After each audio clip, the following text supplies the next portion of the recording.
Check, 1, 2. Check. Check, 1, 2. All right. Oh boy.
Good morning, everyone. If we could get you to come in and sit down pretty quickly, we'll get the day going and at least not start this day behind schedule.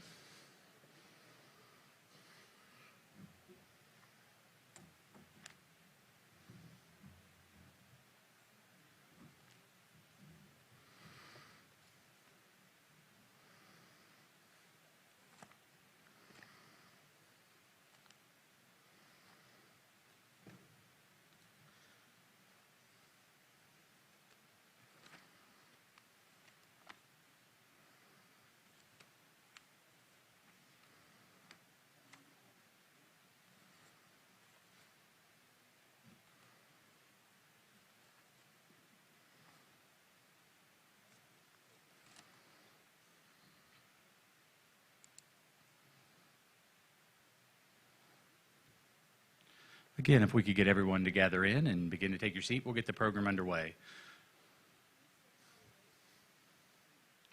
I have introductory comments, ma'am. We could hold your questions till later for Joe Kapp.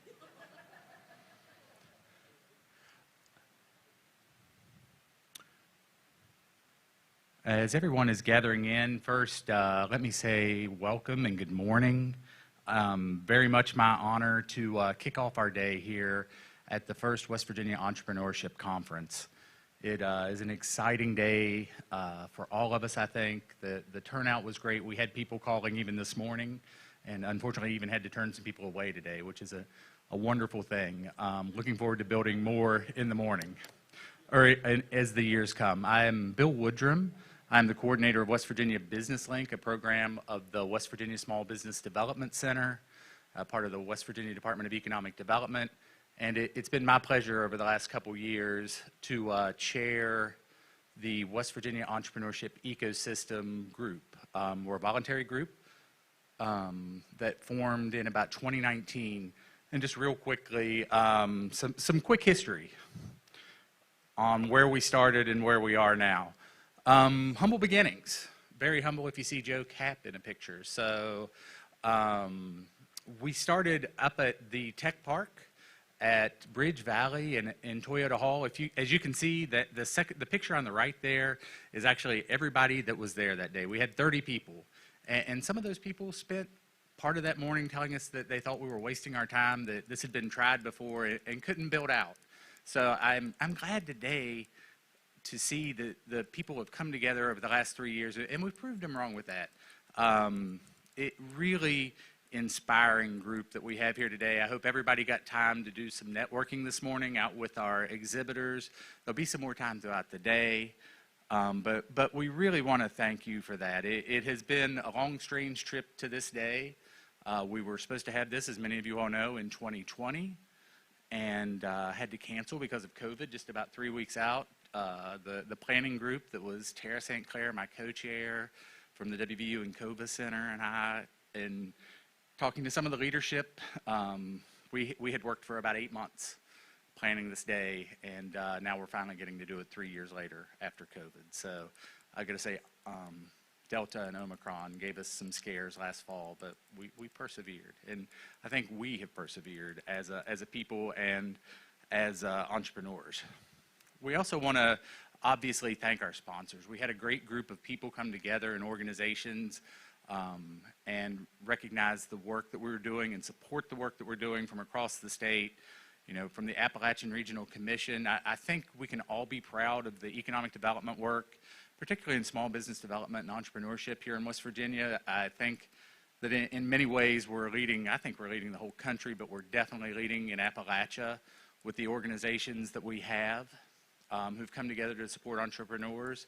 As you'll hear from our Secretary of State later, our numbers continue to rise year over year, people doing good things, and the Appalachian Regional Commission has made a lot of that possible. Also the Claude Worthing-Benedum Foundation, I would be remiss, they've been here since the beginning, funding work for me over 2 different organizations. I started a lot of this work while I was at RCBI, and they were so supportive even then, and now the SBDC, the Department of Education.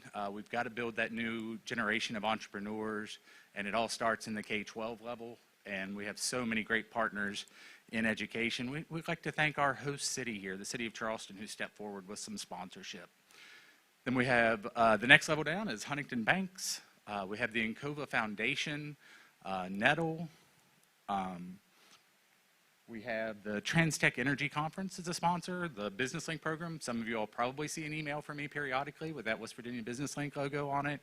The Encova Center, the West Virginia Hive, Judy Moore and that group are doing amazing things, and the Country Roads Angel Network, Kevin Combs, Peyton Ballard leading that up, just doing amazing work in Southern West Virginia. So we are super excited for the day that we have laid out in front of you. You'll notice we have a QR code on the posters all around that will give you our schedule. We tried to save some trees and save some contact by not printing a lot of schedules. I hope everybody noticed, some of you all signed up very early, that Vantage Ventures is doing a reception this afternoon at the Equities House, working with Almost Heaven Digital Media and the WVU Chambers College. They'll be there. You can stop by their table outside and get some information, but they'll be there 3 to 5. Again, at the Equities House downtown, they can get you directions. And we hope that, again, you'll go out and see our vendors. At this time, we're going to recognize one of the groups that was our funders for the week, for the whole Bridging Innovation Week. And we will bring up a video from Gayle, Connelly, Manchin, the federal co-chair of the Appalachian Regional Commission, and of course a native West Virginian, and the first West Virginian to have that distinction. So we're very proud of that. Hi, I'm Gayle Manchin, federal co-chair of the Appalachian Regional Commission. And I want to thank you, Bill Woodrum, and everyone at the West Virginia Entrepreneurship Ecosystem Conference for inviting me to say a few words today. And while I'm so sorry that I cannot be with you in Charleston, I am so excited about the exchange of ideas that you are having and will be having about entrepreneurship in our Appalachian communities. More than ever, now is the time for us to support our local businesses as we look at community development. ARC believes that big transformational changes can happen in our business communities of our region when we have collaboration. In fact, building Appalachian businesses is one of the core goals of our new 2022-2026 strategic plan. Through this goal, we aim to support homegrown entrepreneurial ideas in light of the issues that our communities face today. So it is not an either or, big industry, small business. It is about how we bring both to our region and to our communities. And we will provide support for small business development in the region while working to grow existing industries and support economic diversification. This, of course, includes ARC's Power Grants, an ongoing competitive grant program which works to help vitalize our region's coal-impacted communities. In March, we announced $21 million in grants to 21 projects across Appalachia. These grants are going to help create and retain jobs, attract business private investments, and will result in life-changing economic transformations in our region. In addition, ARC is supporting the next generation of entrepreneurial leaders through our Appalachian Entrepreneurship Academy. In partnership with Appalachian State University in North Carolina, the annual Academy hosts 26 high school students from all across the region to participate in learning experiences designed to cultivate creativity and those entrepreneurial skills. While applications are already closed for this year, I will tell you that the Academy will take place July the 9th through the 23rd. So you might look at that in upcoming years for people that you believe would have an interest and be the perfect candidate for this program. I encourage each of you to continue exchanging ideas, forging relationships with other entrepreneurs, and adding to your own entrepreneurial skill sets while attending this conference this year. so that you can be of great help to West Virginia and Appalachian as we thrive and compete in a global marketplace. I truly believe if we continue to call upon our commonalities and work together, we can make that kind of once-in-a-lifetime positive impact on Appalachia that will reverberate throughout the region for generations to come. I look forward to seeing all that you will accomplish across Appalachia's business communities together. Thank you all. Have a great conference. Again, we owe a great debt of gratitude to the ARC for their continuing support of business and small business and entrepreneurship throughout the Appalachian region. At this time, it gives me great pleasure to bring on our next speaker. Governor Jim Justice is a West Virginian through and through. With an education from Marshall University and the Greenbrier Military Academy, Governor Justice built a career in farming and energy production, yet always had a profound pull to give back to his home state. In 2009, he purchased the world-renowned Greenbrier Hotel and Resort and saved it from the brink of bankruptcy. In 2017, he was elected as the 36th governor of the state of West Virginia and spent his first term finding ways to grow tourism, enhance statewide infrastructure, develop new educational opportunities, and set up the state with a bright fiscal future. Always putting the best interest of West Virginia ahead of the whims of political parties, Governor Justice famously switched from Democrat to Republican in 2017 and was reelected in 2020, beating the next candidate by 35% and winning every county in the state, making him the only governor in the history of our state to be elected as a member of either party, both parties. The only West Virginian who rivals Governor Justice's popularity is his English bulldog, Baby Dog. Baby Dog, obviously, we all came to know this summer as he captured our hearts with the face of the governor's Do It for Baby Dog vaccination sweepstakes. Whether it be special appearances on the biggest of stages, including this stage, like the governor's State of the State address, or simply meeting people and shaking paws in her travels, Baby Dog always makes everyone smile wherever that she and the governor go. Ladies and gentlemen, please welcome the 36th governor of the great state of West Virginia, Jim Justice.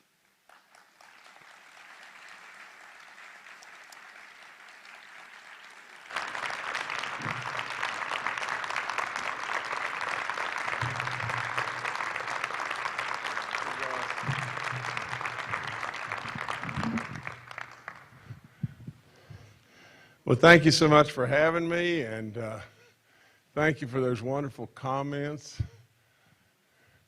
I'm really happy that you didn't dwell a whole lot on other things that happened in the state with Baby Dog, but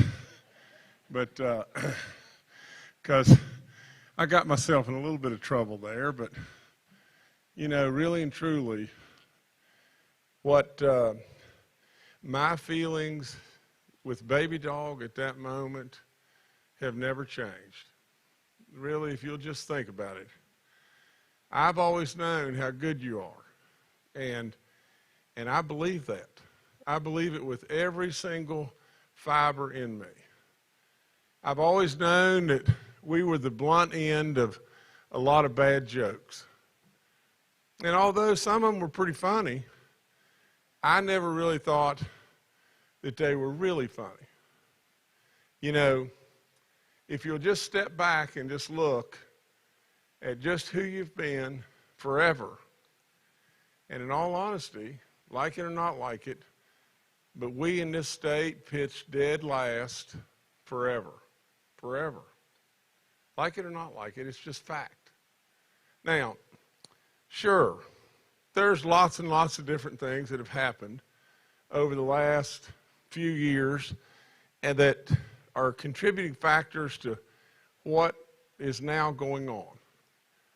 But today, in this great state, we are everything that is dead level opposite to what we were thought of 10 years ago, 6 years ago, 25 years ago, 75 years ago. Pick a time, anytime. Today, West Virginia is the diamond that everybody missed.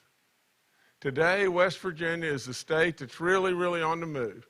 Today, West Virginia is the envy of the world. Can you imagine me sitting here and saying to you, all the travel magazines, all the different things that said West Virginia is the place to come to? Can you imagine it, really?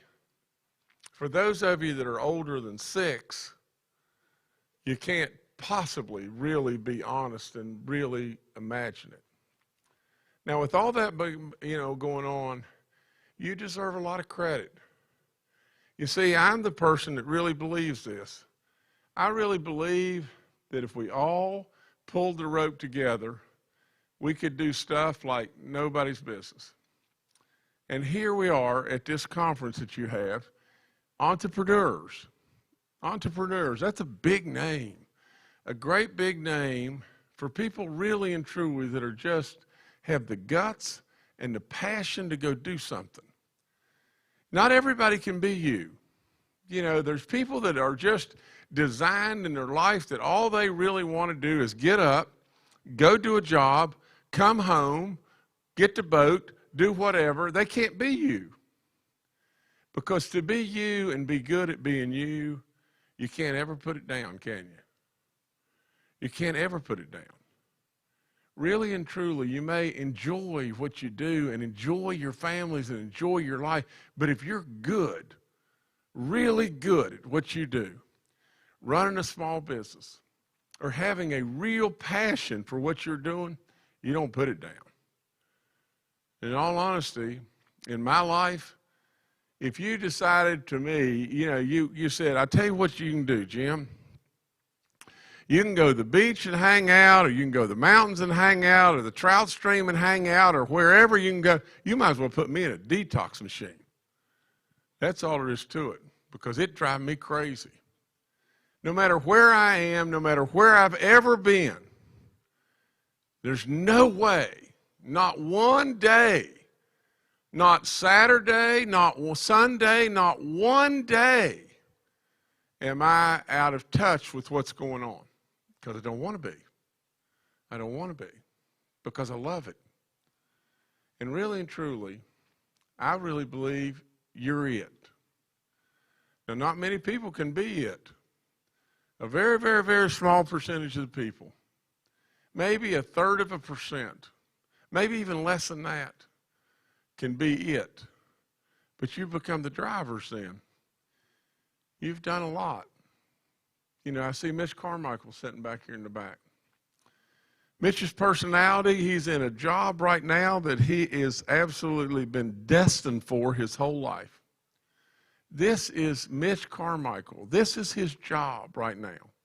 This is his moment to make an incredible contribution to this state. And he's doing it. I see lots of you that are friends that absolutely have pulled the rope, and now goodness is happening. Now, I don't ever speak with notes, but I want to read you just a couple of things, because this is amazing. If I can get it open. Now, just think back where I had those signs, those billboards along the road said, "Are you tired of being 50th?" Do y'all remember those? Sure to goodness y'all are not sick. Some of you remember them. Now, think about if I would have told you for sure, I'm going to tell you that all of a sudden we're going to start having a migration of people come to West Virginia instead of a migration of people leave West Virginia. You'd have never believed it. You'd have never believed it. What if I told you that we would go through this god-awful pandemic, take a cannonball to the stomach, lead the nation over and over, and everything coming or going with it, and along the way, on top of that, be a state that is positioned and ripe to die? Literally, that was us. We're old, we're sick, we're where all the population of the country is going to come through and infect all of us all the time, and we're going to die. and we've done awful, awful dadgum good. What would I told if I would have told you that through all that now that our unemployment rate would be the lowest in history and the lowest in history and the lowest in history? And what if I told you that all of a sudden we would have surpluses beyond all comprehension? There's no way. You'd have said, Justice, you have totally lost your blooming mind. What if I told you just what I just said, that all the travel guides and everything would be saying, come to West Virginia, that's the place you need to go to? You'd have said, I'm completely out of my mind. What if I'd have said to you that we've got all kinds of new businesses going on, but we've now attracted five whales in a row. 5 whales in a row to West Virginia. And then what if I would say to you that we now have the second highest exports growth rate of any state in the country? You would have said, and there's so many more, good Lord, it's hard to keep up with the good news. If we would have had one of those things, we would have celebrated till the cows came home. We would have. We absolutely would have. I remember when it was really a driver that was unflat believable that we had 7 new bottle or water bottling jobs coming to West Virginia. 7. And we were celebrating it. Now just think, and let's just step back. You have an opportunity now that is unbelievable. And with that opportunity, you have gotten us way down the trail. See, I don't believe in this eye crap. I don't believe in it. I believe we got through the pandemic because we all pulled the rope together. I believe absolutely this state and this engine in this state is going like nobody's business because you and I and Mitch and all of us are pulling the rope together. You've got so much to be proud of. There's nobody on the planet that could love you more than me. You know, I am you. I'm just you. I'm a small business guy that grew into a bigger business guy and then grew into being your governor. Along the way, on top of that, I had brown hair. I was a skinny guy, and I grew into another body. Now, and I also believe just this. The good Lord gave you the ability to smile and to laugh. And all of us know this journey can be really tough. And that's why he gave you that. And that's what you should use. Absolutely, without any question, I've never wanted a thing. I've wanted just one thing, and that is goodness for the state that I've loved and the people that I've loved more than good sense. I really believe in it. I really believe in who we are. I'm eat up with it. Nobody on earth that you've ever known is more impatient and has more passion than me. There's no way. No way. I am eat flat up with it and have always been that. You know, you have a virtue and a curse. The virtue is I won't give up on stuff. And at the same time, it's a curse too. Because just sometimes it just doesn't work. And when you really work so blooming hard that you just break your neck at something and it doesn't work, it breaks your heart. And so in all that, this life can't be perfect. You know, that same virtue and curse, you know, if someone in your life is really sick, and you know to God above, you can't get through this. There's no way. You can't get through your business stuff. You can't get through the day without him leading the way. But you're digging, and you keep trying, and you keep trying, and you keep trying, and it doesn't end up very well. You know, it's tough. So that virtue and curse can be cut both ways. But the last thing I would say to you is just this, and I mean it. I mean it again from the bottom of my heart. I love you, and I really appreciate you. You see, the world is beginning to awaken to a West Virginia that we all know is loving, and we all know we're craftsmen, and we all know we're faith-based and good people that know the difference between right and wrong. But the characteristic that you have, the characteristic I'll promise you that I have, and absolutely without any question the characteristic that I think most West Virginians have is one thing. We know how to truly appreciate others. And people that are coming to our state, they get it. They really get it. You know, last thing I would say to you is just this, and I got it at an early age. I'll promise you, if you'd opened a door for me and I wouldn't have stopped to say thank you, there'd have been an official declaration at my house. The beatings will now begin. Now, and I don't mean in a bad way, but my mom did have a switch, and I got it about every day. But nevertheless, I'll end by just saying just one other thing, and that is just this. It makes me sick that Baby Dog's more popular than me.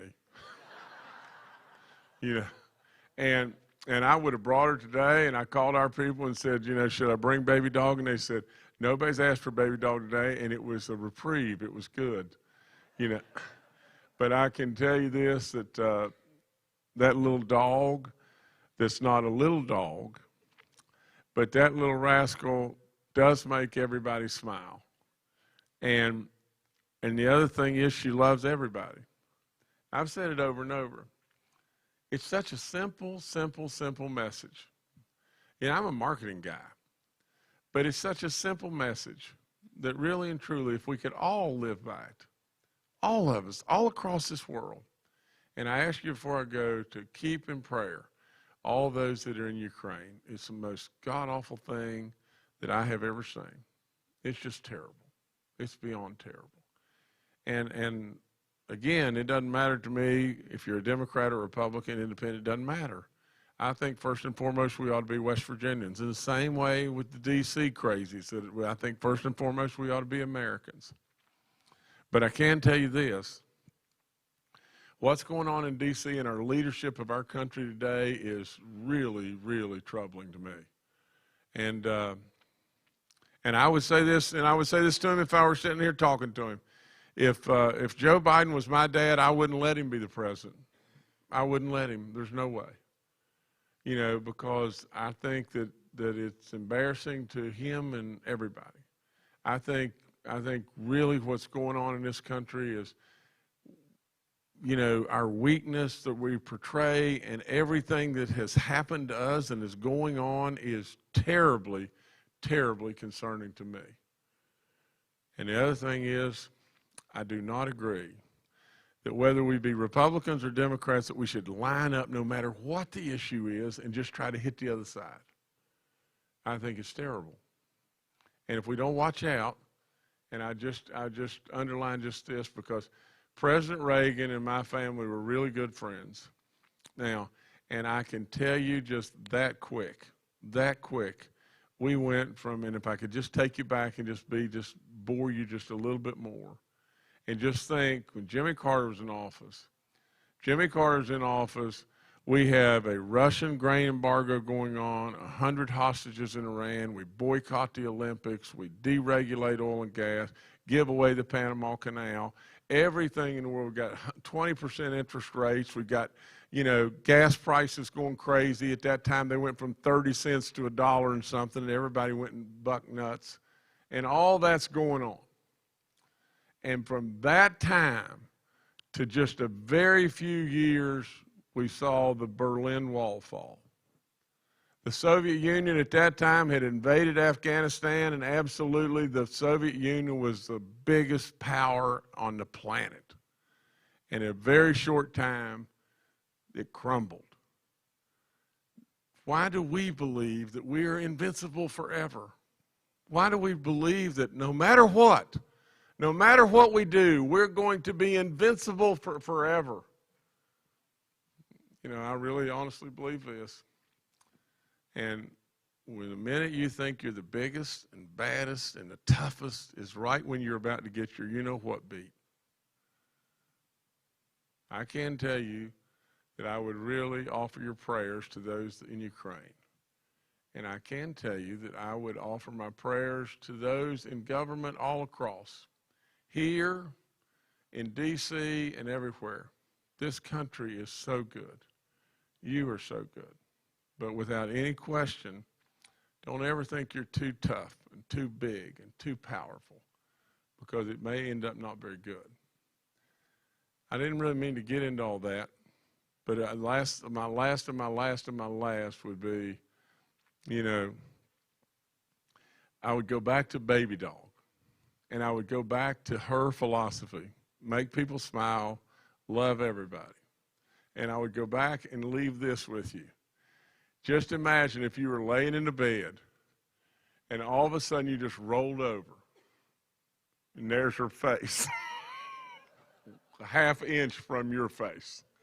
And you look at her and say, it's 3 o'clock in the morning, you say, how you doing, baby dog? and you know, but she is really good, and she's really made me smile and laugh a lot, and I hope she's done the same to you, and I hope she's given us all a little message. But my end of my end is, again, I love you, I appreciate you. You've done incredible, incredible work, and just keep it up, because I'm telling you, this state's on fire, and we just don't need to get in our own way. Really and truly, we just need to keep knocking it out of the park, and absolutely it's going to go like nobody's business. Now, I've got one more thing I've got to do, and this is with great, great pleasure. This beautiful lady, Deborah Martin, has been with us in government now for 20 years. And it says here, she is retiring. You know, and absolutely, I don't know how on this planet, I mean, you can't retire when you're like 36 years old. I mean, that's all there is to it. But she's retiring 20 years of dedicated and outstanding service for the state of West Virginia Small Business, Development Center. And she's done all kinds of other stuff. But I've got this, and Deborah, if you could come up here, I'd like to give you this. I'm gonna try to read it. I can't. It's just start walking this way, because it's short, Deborah. Y'all give. If you would stand right here, Deborah. Way to go. Congratulations. Okay. Okay, it says, State of West Virginia, Office of the Chief Executive. That's me. Okay. It says, greetings, be it known that Deborah Martin, I can't believe I'm seeing this. This is amazing. Is hereby awarded this certificate of appreciation. Now, I can't read the rest of it. Can you read the rest for me? I can. I'm not that old. Oh, I know you're not. Thanks a lot. For 20 years, and it's actually 24 years, Okay. of dedicated and outstanding service to the West Virginia Small Business Development Center and the citizens of the great state of West Virginia. I can't read the rest. I can't do that.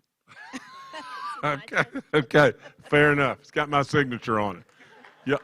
Y'all give her a big round of applause, please. Deborah, thank you so much.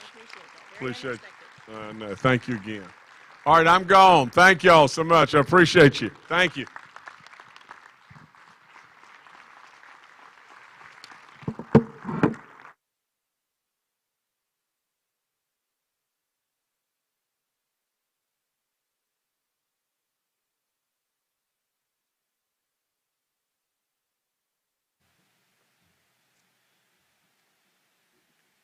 I have to come up and tell you I failed you, because I did want baby dog here. Somehow that communication got messed up, and that's on me. I'll take that as the first failure of the day. But what great words. You can obviously see the passion that our governor has for the great state of West Virginia. And I was really glad that we were able to work out the presentation that he just presented. Deb brought me to the SBDC a year ago, and I've enjoyed every bit of it. And I'm a little angry that she's leaving me, but I've really enjoyed working with her. And now, it's a real honor to do my next quick introduction. And in the way of working with Joe Kapp, I was getting edits all the way up until a little bit ago. And so I do, though, want to say it's a pleasure to bring a man who I have only known a handful of years, but who's become very important in the life of the Woodrum family outside of Bill Woodrum, the professional. But Lori and I love him, and his husband, Carlos, and they're very important to us. And in a lot of ways, we wouldn't be here right now. Joe was the one who pushed us. Joe played a little bit of professional matchmaker. Tara at WVU was starting an ecosystem. I was at Marshall at RCBI and was starting an ecosystem project. And Joe had this weird idea that Marshall and WVU should put aside their differences and work together. And I'm a Marshall grad. I'm wearing a ring today from Marshall. And I can say, I was like, whoa. And Joe was like, we need to do this, not green, not blue and gold, but for the whole state. And he was right. And from there, it has been a pretty amazing journey. We started, Joe was giving a speech on ag tech at the ag conference right here in this building, the Small Farm Conference in 2015. And at that time, I was doing a lot of ag tech work, and nobody else was talking ag tech. And I actually went up to him afterwards and said, dude, you just gave my speech. Did you steal my speech? And we started talking then. From there, we went to South by Southwest together to talk about the great things that are going on in agriculture and agricultural technology in West Virginia and rural development in West Virginia. Began working with Joe and Amber on National Entrepreneurship Week, which was a real honor over the last couple of years. We've done some really cool work together, and it's my pleasure. Joe himself is an entrepreneur's entrepreneur. He started with his first business in high school, sold off his first business in college.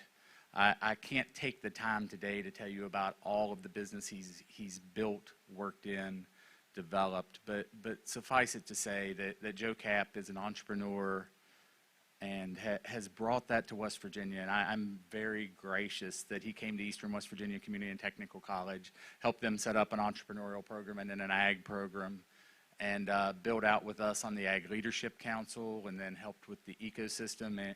And we're developing a collaborative ecosystem here, and a lot of that was the work that I started with Joe. He's faced a lot of slings and arrows over the year, but if Joe Kapp is anything, he's resilient. People have derisively and sometimes gratuitously called him the whiz of biz, but I'm proud to call him a friend and an entrepreneur. I'd like to introduce Joe Kapp to bring on our keynote speaker.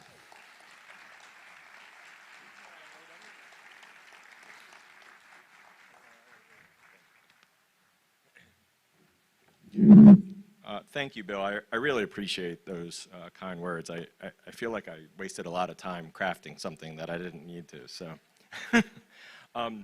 before I go ahead and introduce our next speaker, I just wanted to take a moment. My entrepreneurial journey on entrepreneurial advocacy really started in West Virginia at Eastern West Virginia Community and Technical College. And scarcely could I have imagined that in the leadership with Bill and with Deborah and with Tara, and the state of West Virginia, it would lead me across the globe to work on behalf of the United States federal government in Uzbekistan and Ukraine and Russia. So I was listening to the words that our governor said, and while my work started at Eastern West Virginia Community and Technical College, last year I had the opportunity to work with a host of entrepreneurs. The U.S. State Department came to me and said, hey, listen, we'd like you to help us create entrepreneurial communities in Ukraine and Russia and Uzbekistan and places that I haven't always been the biggest friends. And so I had the wonderful opportunity to engage with a whole host of entrepreneurs. Obviously, the world changed in January, and it underscored my reason for doing this work. For quite some time, entrepreneurship advocacy and the work that all of us are doing in this room, it hasn't gotten the highlights that it probably should. We create opportunities from scratch. And a lot of the folks in this room are entrepreneurial enablers. We help people create opportunities from scratch. So last year I was working and I met a number of different entrepreneurs in Ukraine. One of those is a fashion designer. His name is Makar. Makar creates clothing, fashion, was attending various things all across the world. Then the invasion hit. And in an instant, an entrepreneur who had been creating fashion pivoted his business to start creating stretchers, army fatigues, and military supplies. By knowing Makar and working with entrepreneurs, my husband and I had the opportunity to begin working with him and helping support those efforts. But this isn't the only example of an entrepreneur who can pivot in an instant. See, large businesses, large corporations don't have that ability to fill in those gaps. At the beginning of COVID, a business that I helped start in West Virginia was able to shift their business from making soaps to instantly pivot to making hand sanitizers and working with people selling masks. And that's the beauty of West Virginia. West Virginia businesses are small businesses and entrepreneurial businesses, and those businesses have the opportunity to pivot in a moment's notice. So this conference here today is so incredibly important because what we do is elevate those opportunities for businesses to thrive, survive, and really help us through some of the most difficult times. So when you think about your work, and I know this work is hard, if you're out there working with entrepreneurs, people are going to go ahead and go up against you, and they're going to try a variety of different things in order to go ahead and prevent the challenge. There's often challenges for those folks who may not necessarily see the vision that you're trying to create in the communities that we work in. So speaking of communities that we work in, it gives me great pleasure to introduce our next speaker, keynote speaker, Nathan Ohle. Nathan Ohle is an internationally recognized expert in economic development and has led a number of different types of organizations, public organizations, nonprofits, private organizations. Nathan is currently the president and the CEO of the International Development Corporation, a nonpartisan membership organization serving economic developers in with more than 5,000 members all across the globe. Prior to this, Nathan served as the Chief Executive Officer of the Rural Community Assistance Partnership, where he grew the organization to become a global leader in rural infrastructure, water, and economic development. So it is with that, I'd like to go ahead and call Nathan Ohle to please join us, and please give him a warm West Virginia welcome for Nathan Ohle.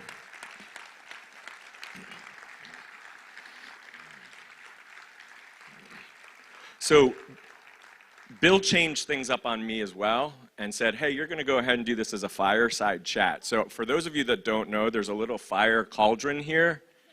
I was disappointed that he didn't light it. I figured we could all use a little carbon monoxide poisoning in the morning to wake us up, right? So we're going to go ahead and pull our chairs up here. And as we do, please, again, welcome Nathan Ohle.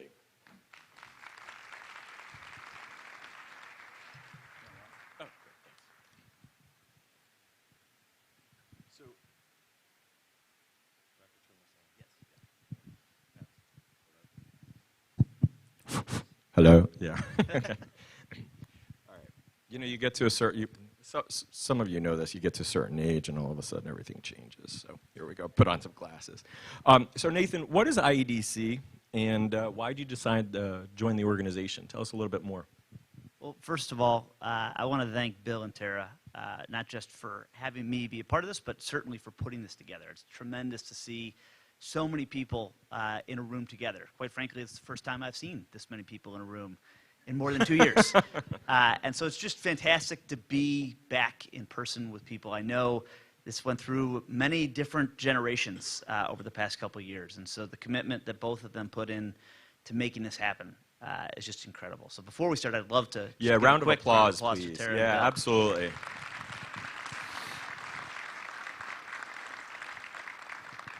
So as Joe said, I run an organization called the International Economic Development Council. We're DC-based, so we have to have an acronym. It's kind of required by law when you're a DC nonprofit, so we call ourselves the IEDC. I've only been there literally a month and a half, so I am still very fresh and new to the organization, but I've known the IEDC for decades. Anyone who's been in economic development knows the IEDC and the work that they do.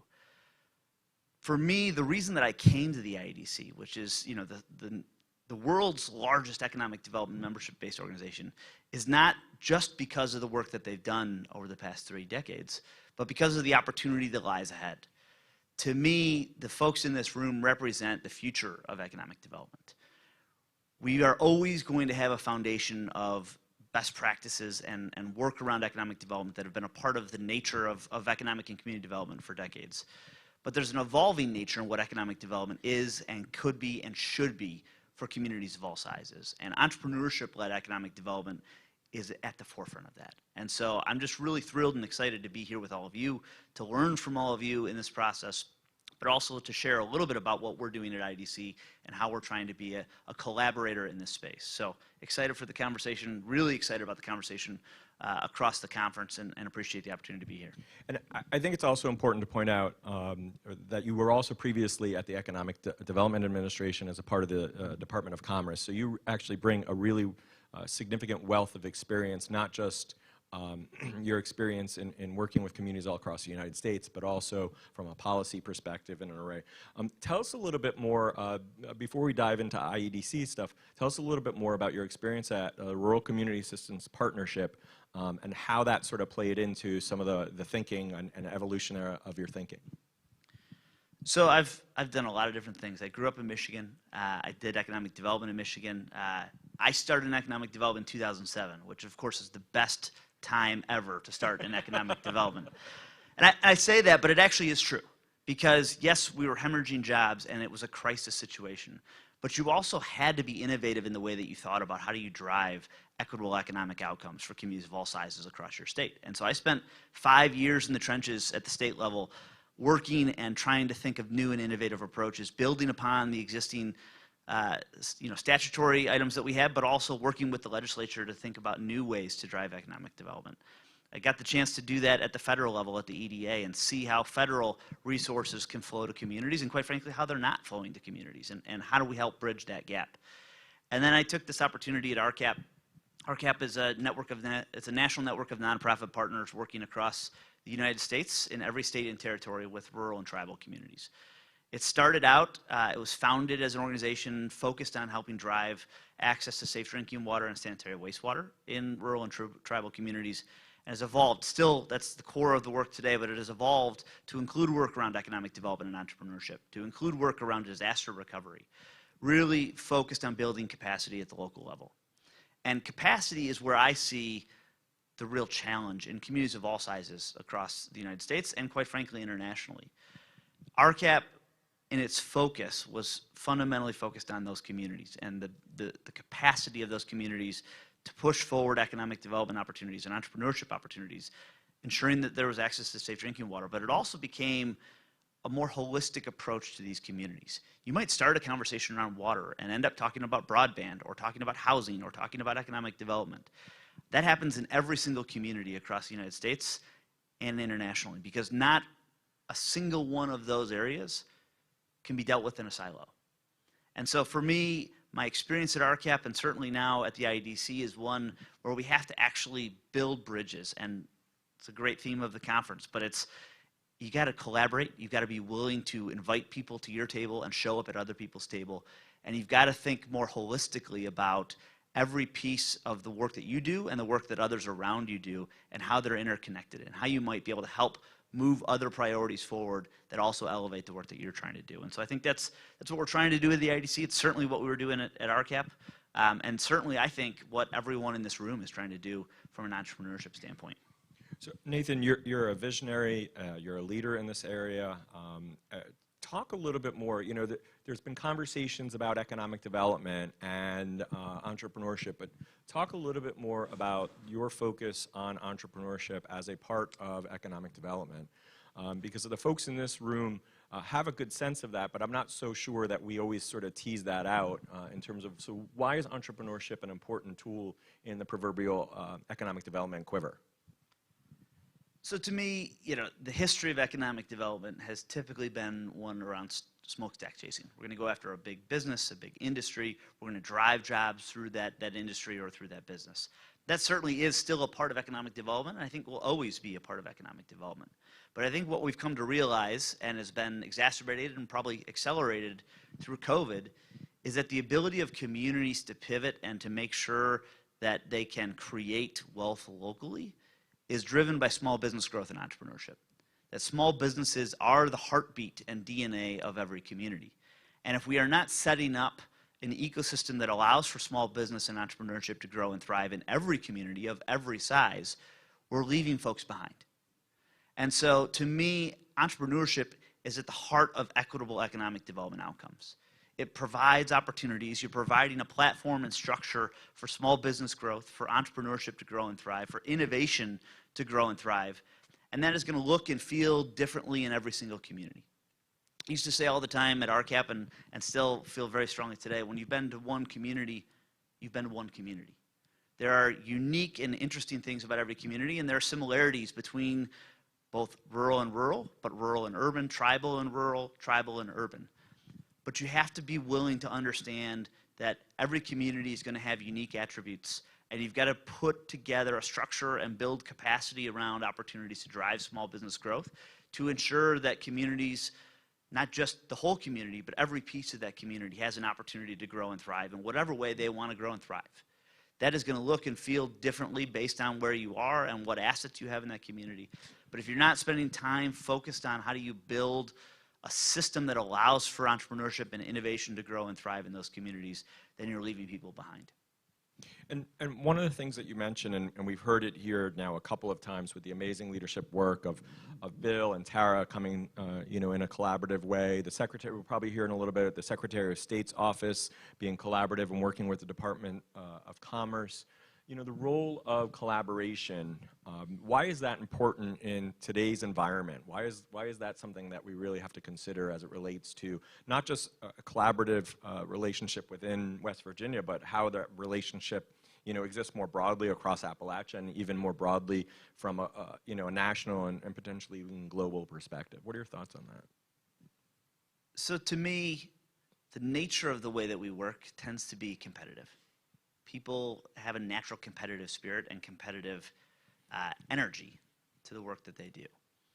But what we've seen over the last decade and definitely over the last few years is that where you can collaborate and help to lift others up, it also lifts you up. It takes time, it takes effort, it takes a very intentional focus on building partnerships and relationships and understanding that it may not always directly impact you or your organization or your community or even your state. But it is going to have a positive impact on those around you, and that is not only going to lead to new economic opportunities, it's also going to directly impact you, your organization, your region, your state. The collaboration is hard.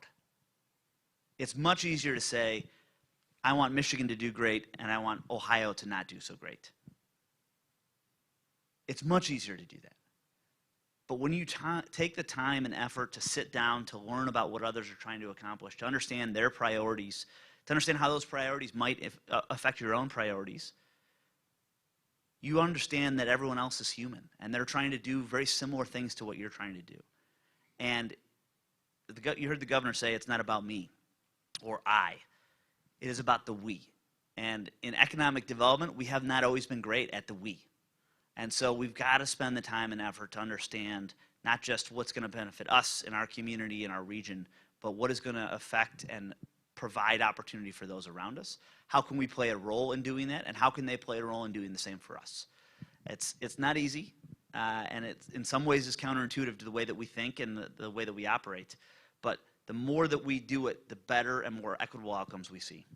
Well, and I think if we look at a macro, like on a macro scale, the things that have taken place across the country, economic sanctions and the array of things, you start really looking at the role that economic development can play and the impact that it can play. How do you see these things, collaboration, entrepreneurship, in your new role at IEDC? How do you see those coming in, into play? because there historically have been sort of, you look at sort of the Amazon, second headquarters and all of the challenges that various municipalities sort of played against one another. How do you feel like you're bringing that to IEDC and helping sort of guide folks along that line? So I think, the site selection aspect that you just kind of referenced in economic development, it's always going to be part of economic development. And in many ways, it needs to be part of economic development. But it's not the only approach to economic development. We've got to understand that entrepreneurship-led economic development is not just an evolving and emerging aspect of economic development, but it's actually a tried and true method. We, over the last year at the IEDC, created a new entrepreneurship-led economic development certification program for the very first time. It's called the EDP program because, again, we have to have acronyms for everything. But it's a new focus on entrepreneurship-led economic development and helping people not only pursue their own professional development and personal growth in this, but also recognizing and raising up entrepreneurship-led economic development as a really important aspect, one of the many tools in the collective toolbox that an economic developer has. When we look at the moment that we're in right now, where we've got historic levels of funding that are coming from the federal government, we can't operate in a silo. We can't say, I'm only focused on this. We've got to understand there's an impact that economic development, that entrepreneurship and innovation has on infrastructure, and that there's an impact that housing has on that, and workforce development, and talent recruitment and engagement. All of these pieces are interrelated. And so if we're not raising up and telling the story of entrepreneurship-led economic development, if we're not spending the time and effort to provide resources for those that aren't doing it yet but might benefit from that type of approach, we're really missing a huge segment of the population that could be a huge part of the economic development community, that could lead to more equitable outcomes as we think about the approaches to economic development. And quite frankly, we're leaving communities behind in that process. And to me, that's where we have to step up the most. We've got to understand that there are going to be different approaches for different communities that work the best.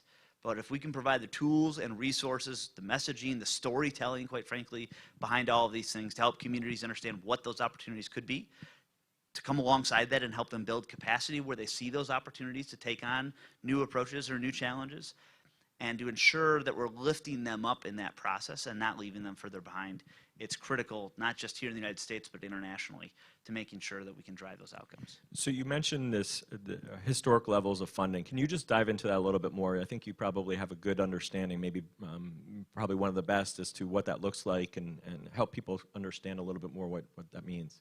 So I'll give you just a quick example, and this is one that I know well because of my time at RCAP. So typically in a given year, the federal government had around $6 billion in water infrastructure funding that flowed through the state revolving funds, the SRF funds in each state. That's a lot of money, $6 billion, a lot of money that flows every year for water and wastewater infrastructure projects. Last year in the infrastructure bill that was passed in a bipartisan fashion, there was more than $55 billion for water infrastructure. And why is that important?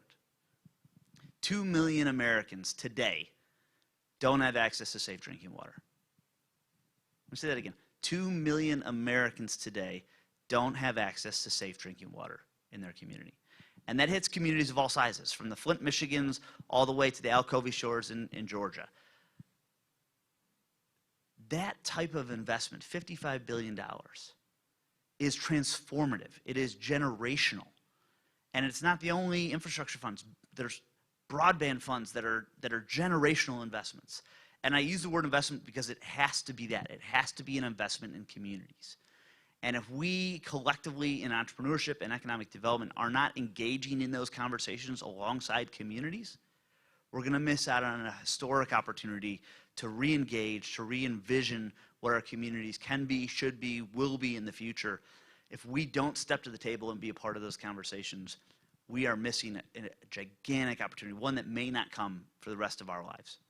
You know, and when we look at water and sewer, it's actually, you're the one who taught me this piece, because I didn't realize, or perhaps I just didn't think about it, but the importance of that as it relates to entrepreneurship, aside from the fact that maybe some businesses, depending on the nature of the business, are going to use, sewer and water, but you can't have a thriving community that doesn't have good infrastructure systems, and you can't have an entrepreneurial ecosystem really thrive if people aren't able to drink water, or they're not able to go ahead and use facilities and those sorts of things. And in fact, it's one of the things that Amber and I have talked about with a number of the U.S. federal government agencies is a lot of the focus has historically been on these large, high-tech scaling businesses.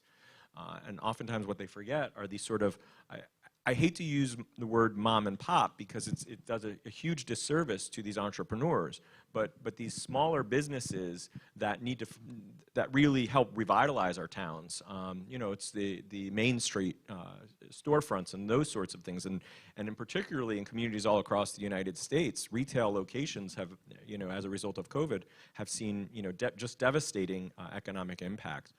I'm curious, as you think about that, and from my perspective, the water and sewer piece is just an array of other pieces as a part of this. But as you think about this historic funding and how it can be applied, and how folks here who are thinking about going after some of those funds from a grant perspective, just any insights that you might have as it relates to, if you were to go ahead and prioritize, and I recognize that this is not easy, right? But if you were to go ahead and say, we really should consider this and that, because if you go ahead and you say broadband here and then water and sewer over here, any thoughts on that from a prioritization perspective? No. What I would say is it depends on the community and what your needs are. What you have to be able to do is take a look at what the assets are in your community. Is your water or wastewater system operating in the way that it needs to? Has it had an investment in the infrastructure behind it in the last 25 years? In many cases, the answer is no. The average age of a water pipe in this country is 40 years old. The lifespan of that is 35 to 45, and so there's tons of communities that you may not know you have a problem, but there's an issue that's coming down the collective pike. Broadband is a huge aspect, especially in today's evolving environment with remote work. If you don't have broadband access, you are missing out on huge opportunities for your community to grow and thrive. Same thing with the transportation side. Same thing with childcare.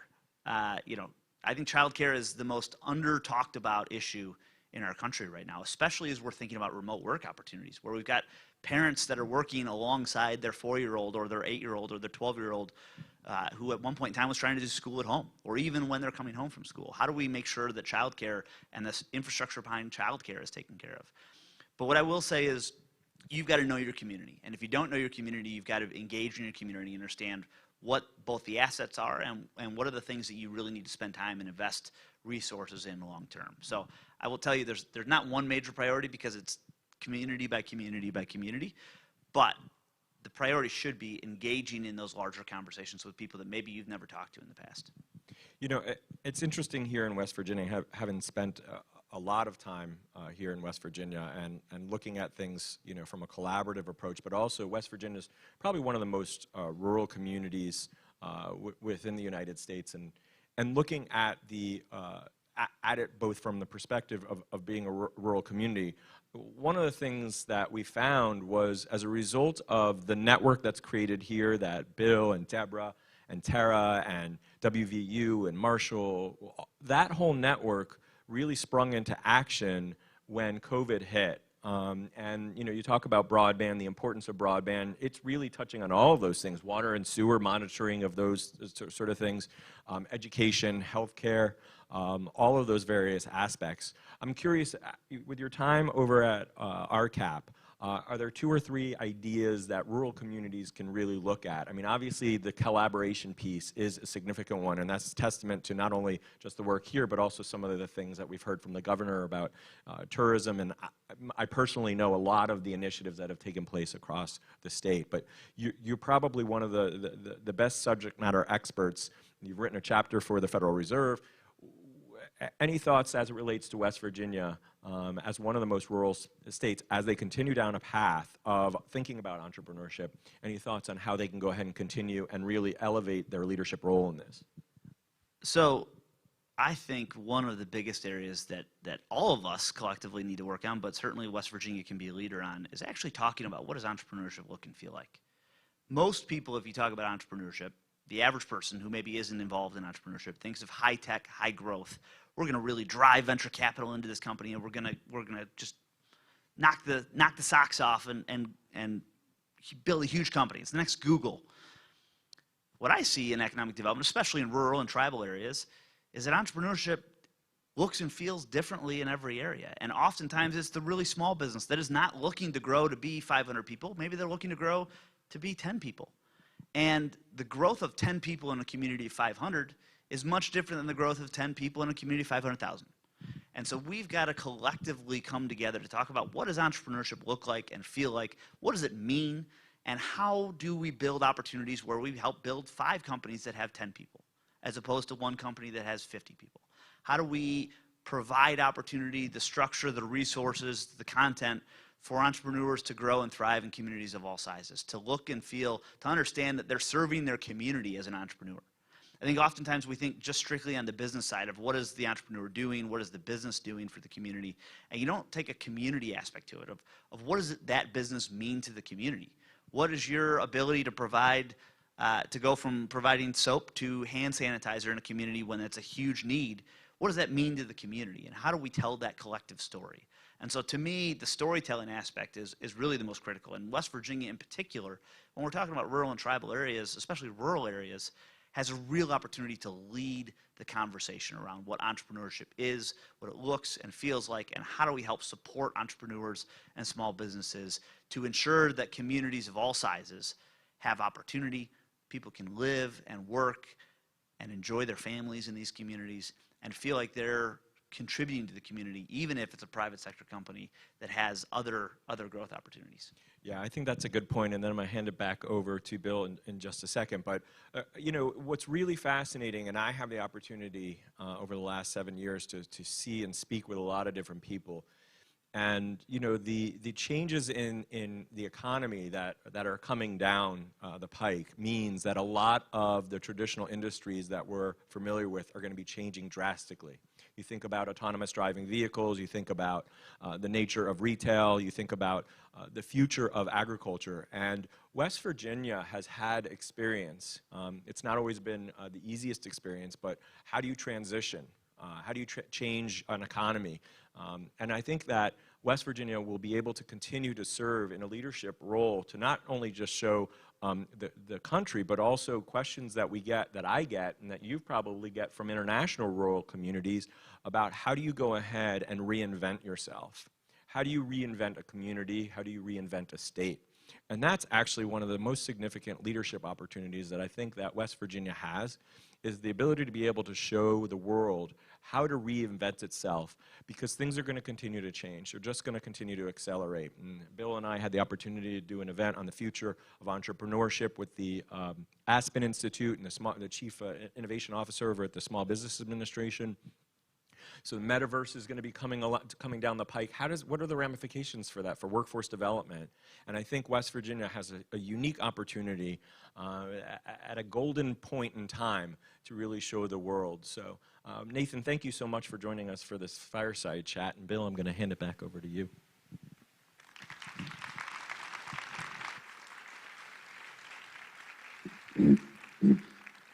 Thank you, Joe. Thank you, Nathan.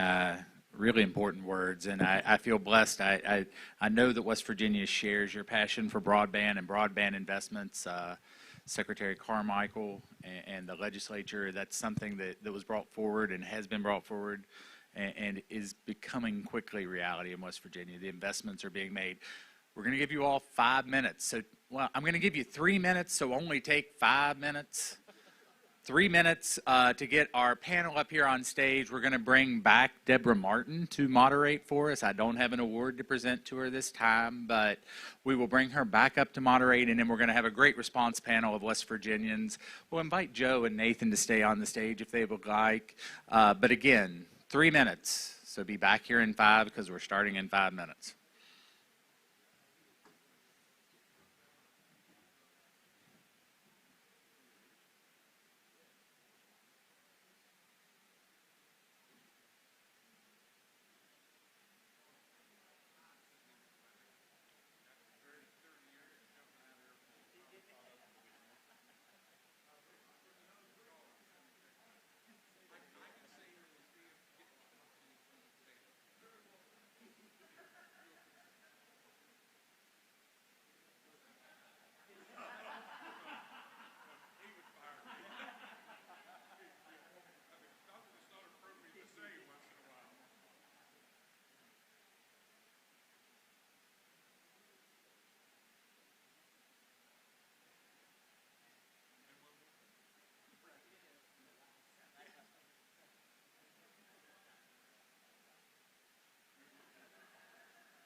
I told you all a 5-minute, 3-minute. So please begin together. If you're out in the hallway and can hear my voice, begin together back in. We'll get our afternoon panel started. Don't make me look bad in front of my boss, Deb Martin.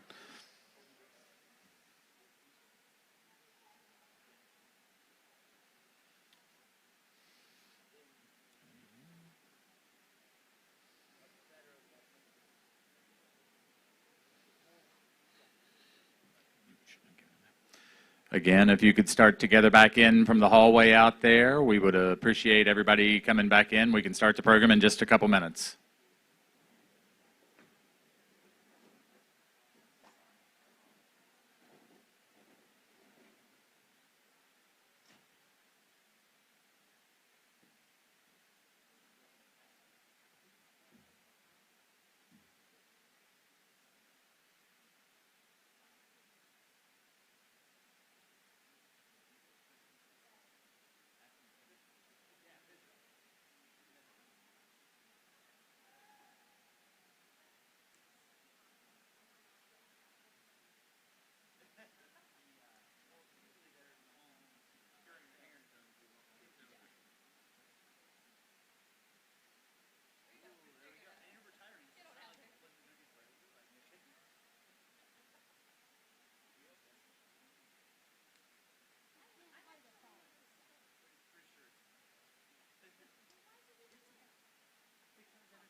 Good question.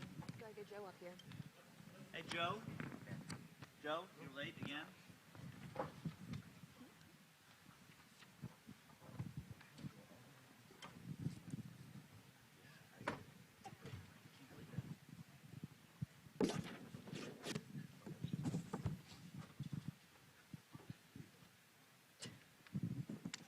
Can't take him anywhere.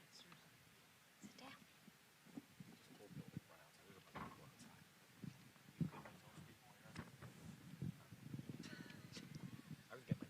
He doesn't run this Yeah, we knew they were there. The run was for coffee. Yeah, exactly. One outcome. Yeah. Multitasking is not a requirement.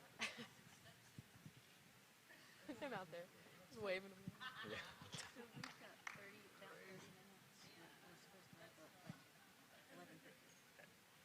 Could be a fast-paced call, but we got it.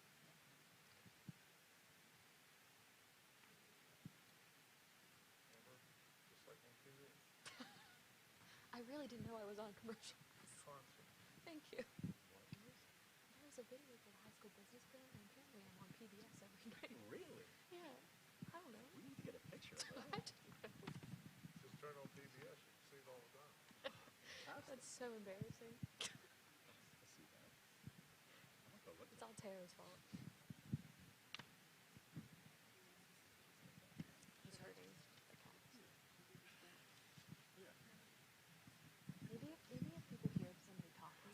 Folks, we're going to get started. Anybody out there, please feel free to join us or not.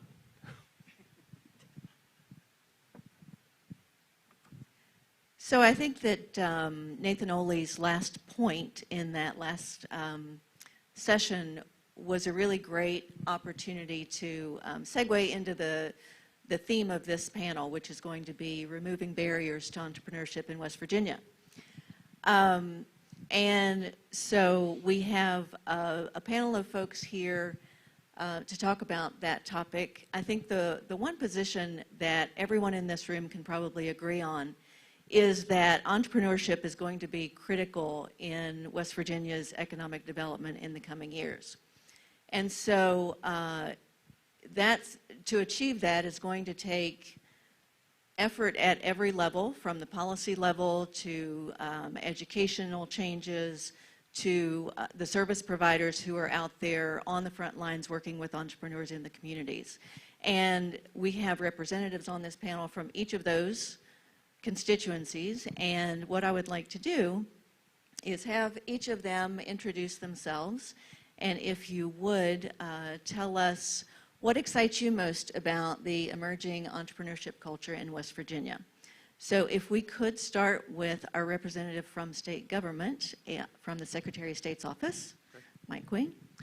Thank you very much for having us. I'm obviously not Secretary of State Mac Warner. My name is Mike Queen. I am the Deputy Chief of Staff and Director of Communications for Secretary Warner. I will tell you that 30 years of jumping out of airplanes and helicopters over a 30-year military career has finally caught up with Secretary Warner, and he got a phone call yesterday from his surgeon. There was a vacancy with his knee replacement opportunity, so he is in Huntington this morning. But as you could tell, as I kept leaving the room, he kept sending me little notes. He said, "Now remember, tell him this," or "Remember, tell him that." Secretary Warner, from our standpoint, has been a real advocate for the development of this entrepreneurship ecosystem here in West Virginia. And I will tell you that one of those stories he said was, "Remember to tell him about that time we met with Joe Kapp." Secretary Warner had only been in the office for about 3 months, and this guy named Joe Kapp wants to have a meeting, and he and President Terrell from Eastern came in, and Joe fit in an hour and 20-minute presentation in about 15 minutes, and Secretary Warner and I were exhausted. But his passion and his interest and his excitement in trying to educate state government leaders and state officials on this need to rethink entrepreneurship and small business startup had our excitement. I remember Secretary Warner saying, "I'm not really sure I know what an entrepreneurship ecosystem is, but I'm on board." And that's all that Joe and his team needed, and it sort of evolved with WVU and Marshall getting involved, and Bill and Tara and Deborah. And it allowed us as a Secretary of State's office to understand how really deficient the entrepreneurship ecosystem was as far as infrastructure, being able to efficiently register a new business and get in business. And we saw that in 2016-17 with the change of the legislature. It's not that previous legislatures and previous governors weren't adverse to economic development or small business development or entrepreneurship, but this new legislature had a focus on it, and they were laser focused on doing what was needed to be done to set into motion a new philosophy, a new signal to entrepreneurs that West Virginia really was open for business. And in that amount of time with Senate President Cole and Senate President Mitch Carmichael and the legislative leadership in the House, we've invested several $1 million in new infrastructure to help modernize the way we communicate with tax and labor and workforce, and now the SBDC. And we here in West Virginia now have the only 5-agency, single location business and licensing center in the nation. And that's because this ecosystem demanded that state government be more responsive and be better prepared to get somebody in business when they wanted to get in business. What used to take 10 days to open a new business in West Virginia, thanks to our legislative support and our modernization, can now take less than 2 hours. So I hope we get a chance to talk a little bit about that. I know our time is short, but I really appreciate being able to be here representing Secretary Warner and Secretary of State's office on this panel. You all heard me talk for way too long. The only thing I will say is that we've got a ton of tools and resources, the certification program, but quite frankly, we could really use some additional input from all of you. What is working, what's not working, what other tools and resources you might need as you think about entrepreneurship-led economic development.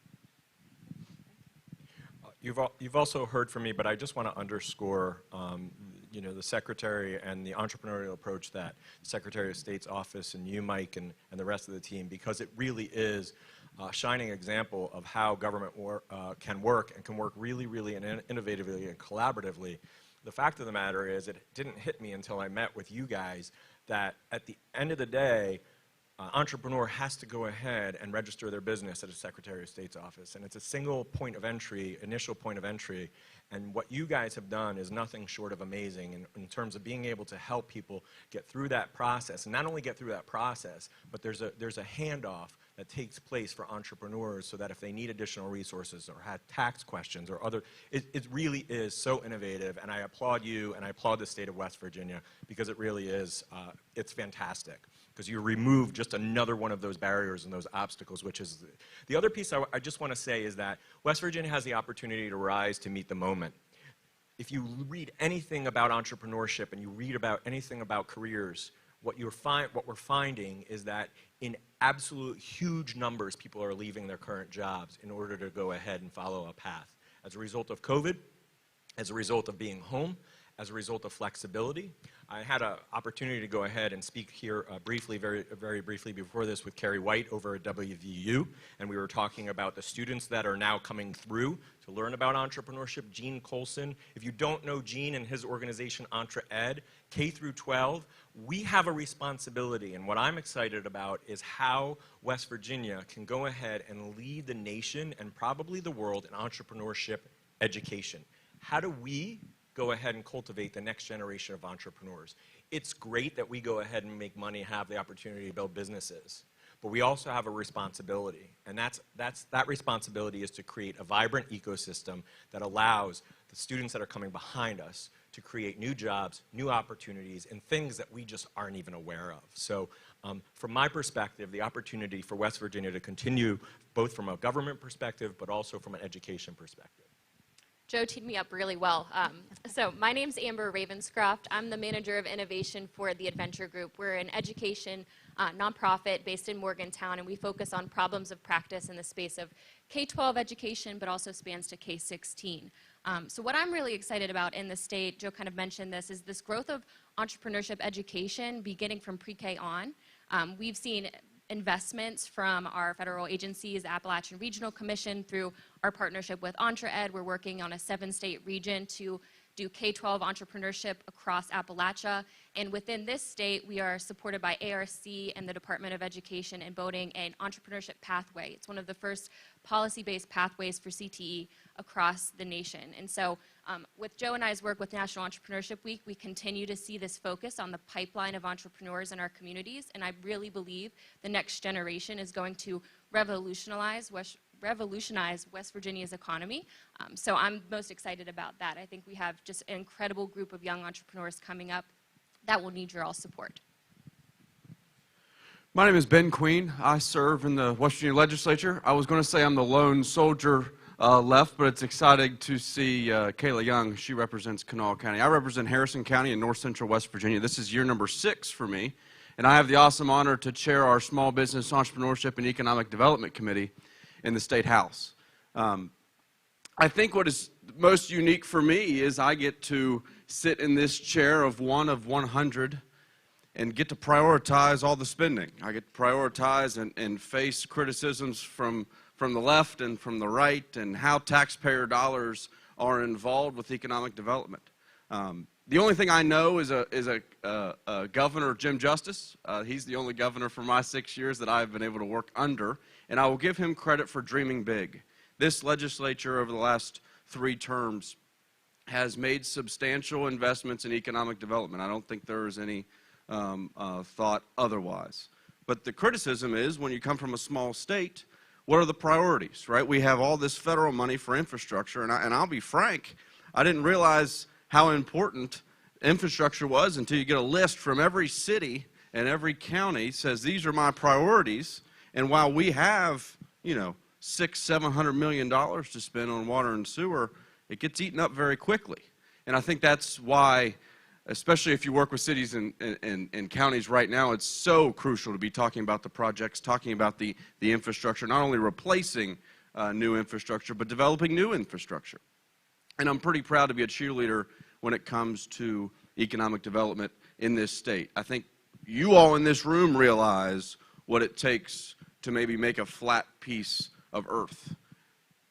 But there's a lot of members, and especially in the legislature, we've been trying our hardest to get members of both parties to understand that entrepreneurs can survive and flourish as long as we have places for them to do so. Now, we live in this online community, and it's awesome. We heard about, you know, millions and millions of people leaving their jobs, and I think, you know, while I have my soapbox, I think what excites me the most about entrepreneurship is the fact that there are members of our community who are entrepreneurs who run their own business, who are making $52,000 a year, and who are the happiest they've ever been.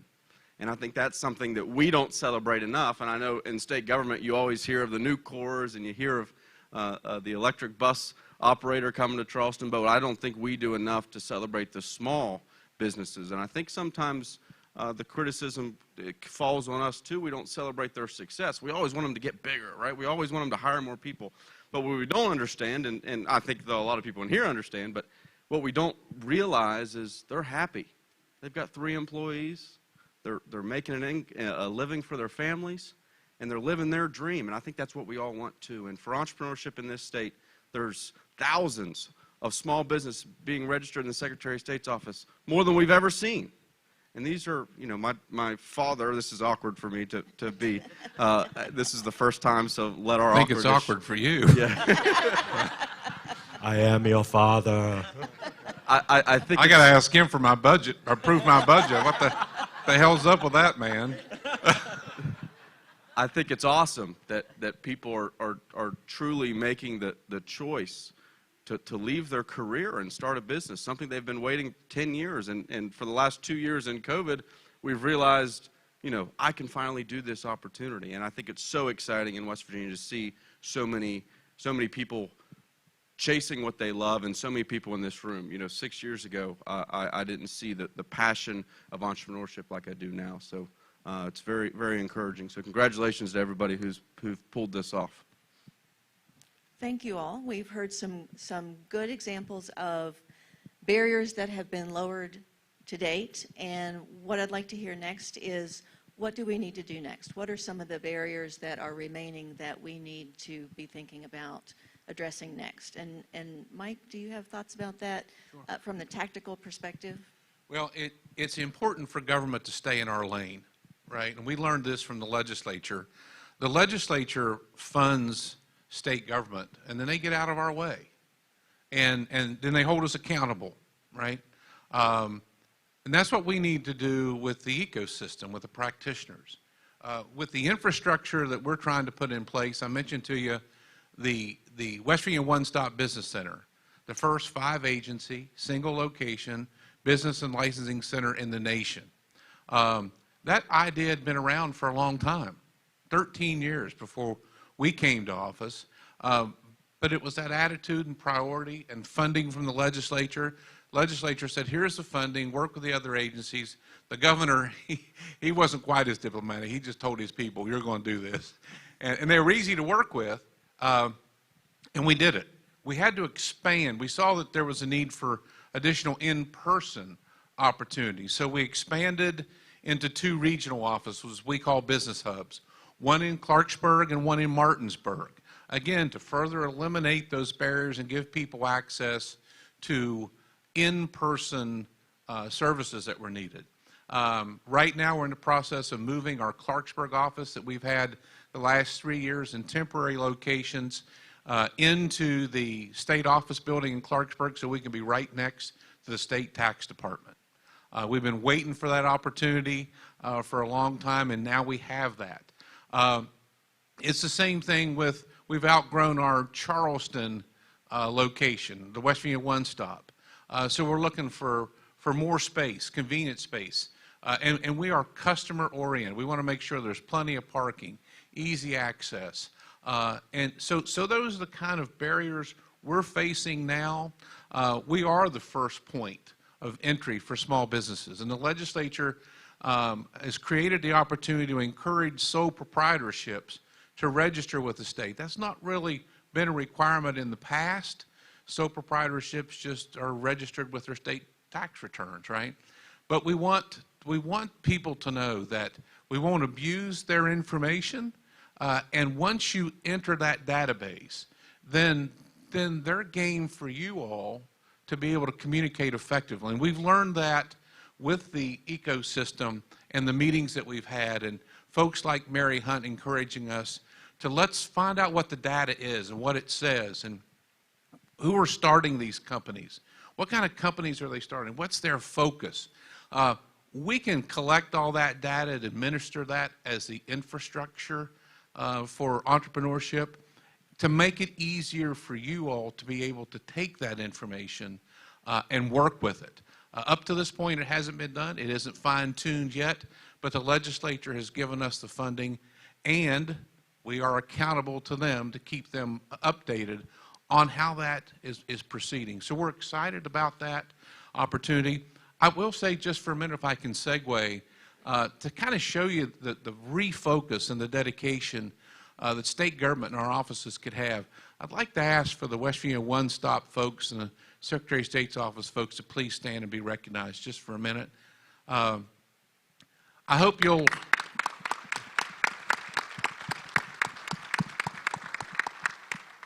reach out to these folks and say hello, drop a business card to them. Chris Alder is the director of the Business and Licensing Division. He's here with us today. Please say hello to him and get his business card and be able to, we'll keep you up to date on how we're able to get that data, segregate that data, and how at some point we can then educate you all as practitioners on how to use that for your program. So that's where we're going. Sure. And if I could turn back to Ben now, what about from the legislative and policy perspective? What do you think are the next things that we need to be addressing to encourage entrepreneurship in West Virginia? Well, I think it was awesome that we heard a story of someone who started in our community technical schools. I did not know that. And I'm pretty proud of the last couple years that the legislature has pretty much adopted a free community technical school program in this state. I think our community technical schools teach kids on how to think outside the box. I think we're slowly introducing some entrepreneurship learning.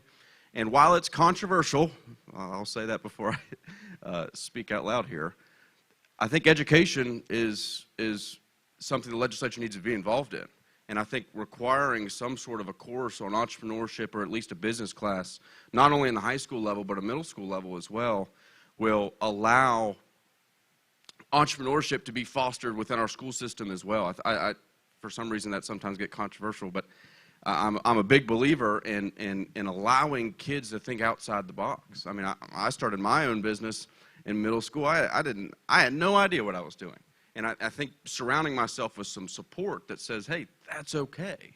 And to teach, entrepreneurship isn't for everybody, but being the number 2 and number 3 in a company still has those entrepreneurship values. And we can, what fascinates me about the entrepreneurship community the most is that we are beyond patient, sometimes too patient. But yet you'll wake up tomorrow and you'll see somebody, they just jumped off the high dive and they have no idea if there's water in the pool or not. And that's what's great about surrounding ourselves with entrepreneurs. I believe you are who you surround yourself with. And I think being able to allow kids to be kids and to allow kids to set up their lemonade stand and learn what it means to run a business has so much more opportunity in our school system than not having that. So mandating education, I guess, is what you got away from that. I hope the legislature's close to at least introducing some sort of more education for our school system. And Joe, you have already shared with us lots of good ideas about what we need to be thinking about next as far as barriers are concerned with the metaverse and the role that West Virginia might play in the new economy. Can you Yeah, sure. First of all, you know, in conversations with Bill, one of the things that, and Nathan and a number of other folks, I think we have to look at entrepreneurship in two veins. One is the high tech, high growth. And Nathan and I were talking about this last night on the way coming here. One of the challenges I think a lot of folks have, or a lot of communities, they want to be the next Silicon Valley. And I think that does a huge disservice to communities, because you set things up at a bar that's, there are certain things that have to happen. But I think a focus on high tech and high growth is really important. But one of the things that Bill taught me was looking at adjacent, technology adjacent. So when he came up with this idea for ag innovation, and ag tech, it wasn't, okay, let's just do tech, but let's pair it with something that's already taken place here. And so as I've continued down this road of entrepreneurship, I really look at it in two veins. The first is this high tech piece, which is important because things are going to continue to grow. But not just high tech for its own sake, but how can it relate to stuff that we're already doing here? That we're already, our natural resources are natural as a result of geography, or you know what has already graced West Virginia. And that concept is something known as entrepreneurial bricolage, where you're starting with the stuff that you already have, your main streets. And you know, we began working on ag innovation as it relates to chicken manure, and that's gone over at Eastern West Virginia, and now that's grown into sustainable aviation fuels and those sorts of things. So one of the things I would encourage in the future, the metaverse, and it may sound like pie in the sky what's going on there, but Bill and I had the opportunity to create a whole space in the metaverse for National Entrepreneurship Week, and Amber and a number of folks came. We had 30 people come to this event. It was all online. It was all in the metaverse. We had people from Germany and from Poland. And so I would suggest that as a community, as a state, you really begin to look at how is that going to change things when we no longer, these types of venues and events are all going to take place in some form or fashion virtually. Bill introduced me to a good friend of his is over at Live Nation. Live Nation is one of the largest producers of live events, concerts, and those types of things. They're talking about how all of us will have a present seat at every concert right at the foot of any entertainer. It's a whole new area, and we have wonderful opportunity as a state to really think about what role do we want to play and how can we take a leadership role in that piece. Because then regardless of where you are, geography is no longer an impact, no longer has that impact. Yeah, I think that's a great point, and ties back to the earlier comment about what does entrepreneurship look like in West Virginia. You know, as we think about what it can look like, we should think about what's our starting point, what are our strengths that we have already. Amber, what about your organization? What is your perspective on the barriers that we should be thinking about next? Sure. So from the K-12 perspective, I think one of the big barriers is spelling the word entrepreneurship. That can be very intimidating for young kids. But I think introducing entrepreneurship as a career pathway while they are creating their career identities is vital. So Ben mentioned middle school. That is really where career identity is formed, and so we have to find ways to provide entrepreneurial opportunities to our students as young as elementary school, into middle, and high school. A big part of that is the future of work, and we've talked about the metaverse and what will happen when automation kind of disrupts traditional industries. It is vital that we are not only building technical skills in our students, but that we're building skills that are that have the ability to transform existing workplaces. So the World Economic Forum published their top 10 skills for the 2030 workforce, and among the top are innovation, creativity, collaboration, things that you only get through entrepreneurial experiences and not standardized tests. So a big thing that I would consider a barrier is making sure that we are integrating entrepreneurship and entrepreneurship education into K-12, and providing not just students, but parents, communities, the opportunity to recognize that that is a viable career pathway and it should be encouraged. Thank you. So we are coming down to the end of our time here. And I have one final question that I'd like to just throw out to our entire panel. If you have thoughts about any particular industry sectors or emerging opportunities that are presenting themselves to people who in West Virginia who may be thinking about entrepreneurship. You know, if the opportunity is there for them and that's what's holding them back, what would you say they should be pursuing? Anyone? I'll start with the second income entrepreneur. I bet you couldn't guess I was going to say that, right? If you let me put my dad hat on for a minute and tell you that, you know, a long time ago when the Lemonade Stand project came about, and it was a 5th grade program, and somebody spent some time with teachers, because our teachers in our schools were focusing on that program, and Rebecca McPhail was involved at the time, and Ben had a lemonade stand. He made $85. He thought that was pretty cool. Well, every other weekend he was having a lemonade stand in the yard, and one day when his mother finally charged him for sugar and cups and ice, he learned that $85 doesn't go very far sometimes. And then when he recruited the neighbors to help, and he had to pay them a little bit, it was a whole new concept. But you know, it was a fun opportunity to engage parents as well. So I still believe that the education that you talk about is critical to introducing entrepreneurship to students, that no matter what their interests are, there's an opportunity, whether it's music and the arts or fishing or yard sales. I mean, there's always a way to engage young people, right? But we also have to engage those teachers and let teachers understand what these resources are and how incredibly important we believe the business link is. And those partners that are part of that we get to in the Secretary of State's office to promote to these new businesses that come in with a great idea and a dream and don't know where to get started, but they think they have to start in the Secretary of State's office and get registered first. Well, once they get registered and the business link system is there, then they have these resources, that they can begin to rely on.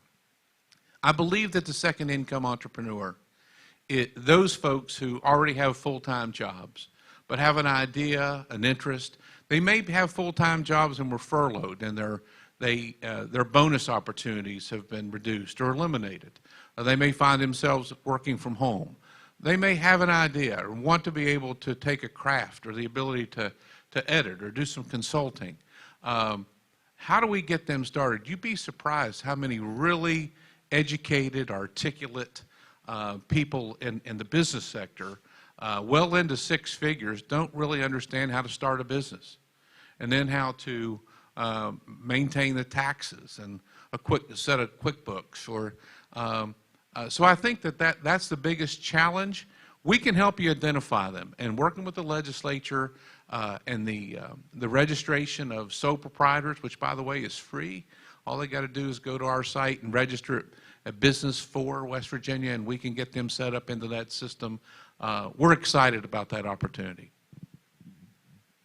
Anyone else want to take that one?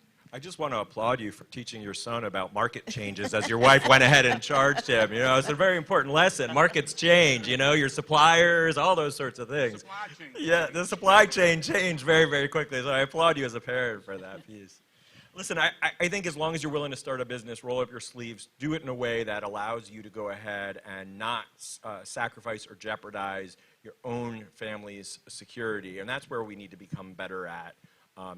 Creating slow capital, not capital that demands a return immediately, but politically it's hard because as politicians you guys want to be able to go ahead and have impact today, but we also have to look at walking and chewing gum and having capital that can be turned quickly but also slow capital, and I think that there is a significant public policy place for that slow capital that allows different types of businesses that may not necessarily grow into huge businesses with dozens of employees or thousands or hundreds of employees, but the ability to be able to do and walk both of those pieces. I think the last thing that we need to focus on, Mike talked about, state government's role. All of us have a different role in this process, but we also have a role in elevating and raising up what others are doing. So Mike may be talking exactly about the one-stop shop, but he also may need to know what's happening at the education sector or what's happening, in the economic development profession writ large. And so we've got to be willing and understand not just what we're doing and what our role is, but how do we help elevate others in their roles as well. And on that note, I'll have the last word and put a plug in for Business Link that Mike so generously mentioned. Business Link was created with our CARES Act funding that the SBDC received this year. It is the sort of the physical manifestation of the entrepreneurial ecosystem that you've heard so much about today and that has brought all of us together in this room today. It is the opportunity to bring all of us service providers together to do what we do in the way that we do it best, and to allow us an opportunity to work together and share referrals and support entrepreneurs best where they need to be supported. So thank you for that segue.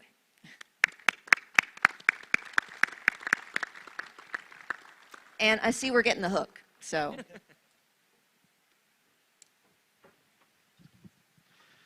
Can we have another round of applause for just an amazing panel? Good people, good friends. I want to applaud Ben because lemonade stand is so wholesome. My first work as an entrepreneur was selling term papers after I saw Grease 2 at 14 years old. And we've got some Gen Xers in here. You saw that movie where he was doing term papers for people. That was very inspiring to me. So you never know where the inspiration for your entrepreneurship is going to come from. We do have, we're going to have lunch now. We're going to send you out. I need you to get some food and get back in here. I know the ecosystem's tendency is to talk and eco or system or whatever we do because that's who we are. But we've got a couple of great presentations sent in to us by our senators, and then, arguably, not to dispute what the governor said, but another one of the most famous West Virginians coming to the stage during lunch, the president of Marshall University, my alma mater, Brad Smith. We are super pleased to have him here with us today. And so I encourage you to get out, get your lunch. It's right outside the door, but get back in here as quickly as you can so we can get the program rolling. Thank you all for a wonderful morning. I'm going to be turning this over to Tara so she can do her part of the co-chair duties. I do need SBDC staff. We're going to try and get a picture. So if you could head up this way, we're going to get a staff picture.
love it.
feel like Yeah. Oh, okay. Yeah, I got it. All right. folks, as you continue to fellowship, we'd invite you to come in, get seated.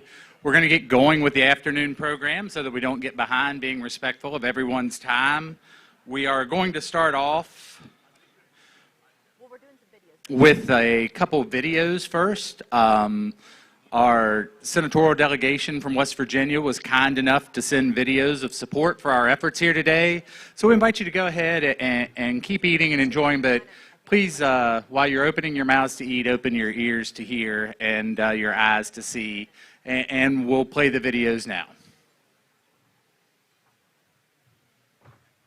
Hello, I'm United States Senator Joe Manchin. Thank you for inviting me to be a part of the Bridging Innovation 2022, the first ever West Virginia Entrepreneurship Conference. I'm sorry that I'm unable to join you all in person for what is sure to be a successful showcase of entrepreneurial activity in the Mountain State. One of my top priorities as your senator is ensuring that we continue to foster a strong local business network. In order to raise awareness of entrepreneurial opportunities, we have to promote entrepreneurship as a viable career trajectory, which includes getting people the right resources at the right time. This week's exposition and competitions are designed to inspire, support, and fund entrepreneurs across West Virginia. This is a wonderful and unique opportunity for people to exchange the skills and knowledge necessary to create companies from the ground up. To all of our small business owners, you are essential to laying the foundation for our continued economic success. And what sets you apart is that you have deep-rooted West Virginia values that push you to work harder, think outside the box, and never give up on what matters to you. We understand the challenges that you face every day and appreciate the vast contributions that you make to our communities and the economy. You are innovators, leaders, and creators, and I appreciate each of you for what you've accomplished to make our state an even better place to live, work, and raise a family. Events such as Bridging Innovation 22 highlights our state's amazing potential, and I am honored to congratulate all those involved in bringing it to fruition. I appreciate the West Virginia Small Business Development Center and everyone responsible for recognizing the success of our businesses and establishing this network of resources for entrepreneurs. Keep up the great work. Thank you. May God bless you, and may God continue to bless the great state of West Virginia. Hi everyone. Thanks so much for inviting me to be a part of the West Virginia Entrepreneurship Conference this year. It's encouraging to see so many people from all different occupations and backgrounds gathering together today to promote innovation and entrepreneurship in West Virginia. The future success of West Virginia depends on the success of our small businesses. Over 98% of West Virginia businesses are classified as a small business by the SBA. That's over 113,000 businesses, employing over 272,000 West Virginians, which is nearly half of our active workforce. Those numbers show us that small businesses truly are the backbone of our state. That is why I made it a priority to provide the resources our businesses needed to make it through the COVID-19 pandemic and come out stronger on the other side. West Virginia has always been known for its resiliency, and that is especially true for our local employers and our workforce. Just recently, I introduced legislation to increase access to capital for women-owned small businesses and hold agencies accountable for meeting federal standards. In 1994, the SBA set a goal to award 5% of all federal contracts to women-owned small businesses. However, they've only met that goal twice. That absolutely cannot continue. My hope is that this legislation could help change that. As the top Republican on the Senate Environment and Public Works Committee, which oversees agencies like the Appalachian Regional Commission and Economic Development Administration, I will continue to make sure West Virginia receives its fair share of support. Again, thank you for giving me the chance to speak to all of you today. I look forward to the progress made as a result of this conference and stand ready to assist as your partner on the federal level. Have a great day.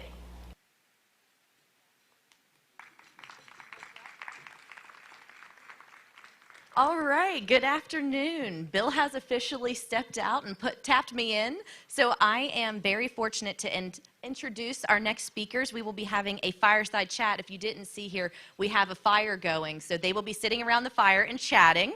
So I would like to introduce Tony Stroud with Encova Insurance, and he is also on the Marshall Board of Governors. So Tony.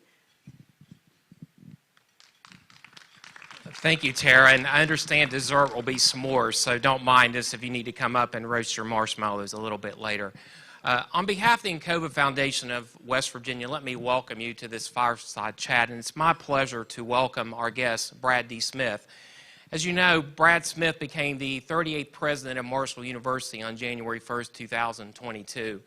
Brad is widely recognized for his leadership roles, and he was formerly the chief executive officer of Intuit, where he was consistently recognized as one of the top chief executive officers in the United States, while also leading a company that was also recognized as one of the best places to work in America.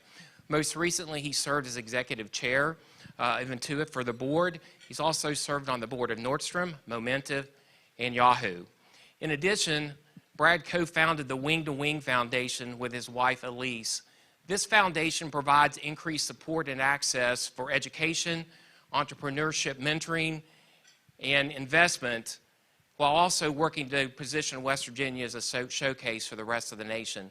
One of the signature programs of the Wing to Wing Foundation is Ascend West Virginia, the premier remote workforce recruitment program in the country. Brad is a native of Canova, West Virginia. He received his bachelor's degree in business administration from my alma mater, Marshall University, in 1986. His master's degree in management from Aquinas College in Michigan. Brad is married to his wife, Elise, and they have two daughters, Devin and Peyton. Brad?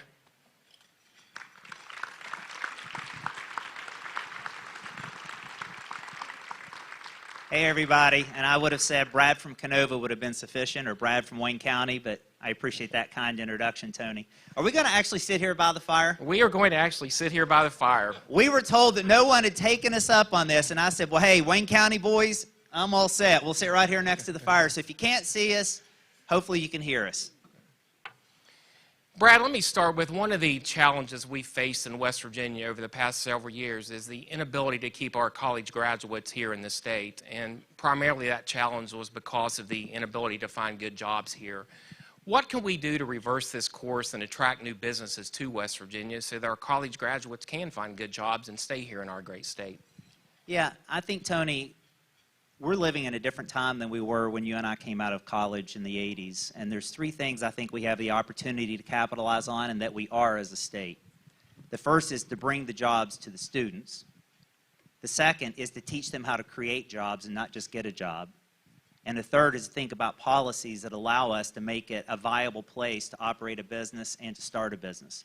And I'll unpack that. First of all, to bring them jobs. We'll talk more about this, but we all know that heading into the pandemic, roughly 1 out of 5 Americans had permission from their employer to live anywhere they wanted and to do their job. It wasn't really called remote work. It was gig work and a whole bunch of other things at the time. But, of course, through COVID, a lot of people have shifted their priorities. And coming out, it's estimated as many as 40% of Americans will be able to live anywhere they want and to do their job. And many are seeing that rural has become the new urban. They want to live in hallmark communities surrounded by mountains and valleys and amazingly kind people. So I think the first opportunity is we have the chance to bring the jobs here. We don't have to leave for the coast anymore like we had to back in our day. The second is we have the opportunity to teach these young men and women how to create a job, which is what this entire conference in these days are about. When you and I graduated in the 80s, the data showed that most of us, the majority, 80%, wanted to work for General Electric or Microsoft or McKinsey. You actually do that study now, they want to start their next company. They actually want to own their own business. And so our educational programs are teaching entrepreneurial courses, design thinking, getting our VOTEC programs that roll out things like simulated workplace so young men and women know how to build a business and create a business. So that's the second. And then the last are policies, and I will share something that I've mentioned in a couple other forums and I'm intrigued by. Connecticut has an example of one that I think we could learn from. Connecticut had the same challenge of brain drain, losing population, especially their next generation. They rolled out a program that if you graduate from a Connecticut university, each year you stay in the state and work, they forgive 10% of your student loan up to 10 years. You get 100% of your college paid for. In addition to that, they offer an income tax credit, $2,500 a year, and for each year you stay, they put it in an interest-bearing account, and at the end of 10 years, you've got that plus interest, so you can make a down payment on a home. Those are the kinds of things that I think if we have the incentives, we bring the jobs here, we teach them how to create jobs, and we create a policy where they're incentivized to stay, we're going to really have a next chapter that's going to be fantastic, and one that we didn't necessarily have the options back in the 80s. We're here obviously at an entrepreneurship conference, and you know, statistics show that most of the new businesses created will be small business, and those individuals, those entrepreneurs willing to take that risk. What can we do in West Virginia to make entrepreneurship more of a possibility? I think we have to go back to who we are. When you look at this state and when it was settled, it broke the will of the common man and woman. Only the hardiest of the hardy settled in West Virginia, the Scots-Irish and those who knew how to live through this topography. I think God created a special breed when he created West Virginians, because he created someone who would blaze a trail instead of follow a path. Now, if you take that, that's the same definition of an entrepreneur. Someone who knows how to be both inspirational and perspiration, thinkers and doers, dreamers and doers. And so it's in our DNA, it's who we are. I think what we have to do is cultivate and celebrate and nurture that, and to teach the skills to our young men and women. And I'll start with some ways that this is happening. Working with West Virginia University, the Science Adventure School takes our middle school kids to Bechtel Summit Reserve, teaches them what science, technology, engineering, arts, and math are, but does it through rock climbing and outdoor activities, so they get excited about these kinds of areas. And they followed them for all the way up through 10th grade, and these young men and women are actually dedicating their curricular studies to things like math. So we can get them excited about 21st century skills right here and teach them the things they'll need to be entrepreneurs. Our VOTEC programs are teaching simulated workplace, and now Marshall University is teaching design thinking through all of our freshman courses.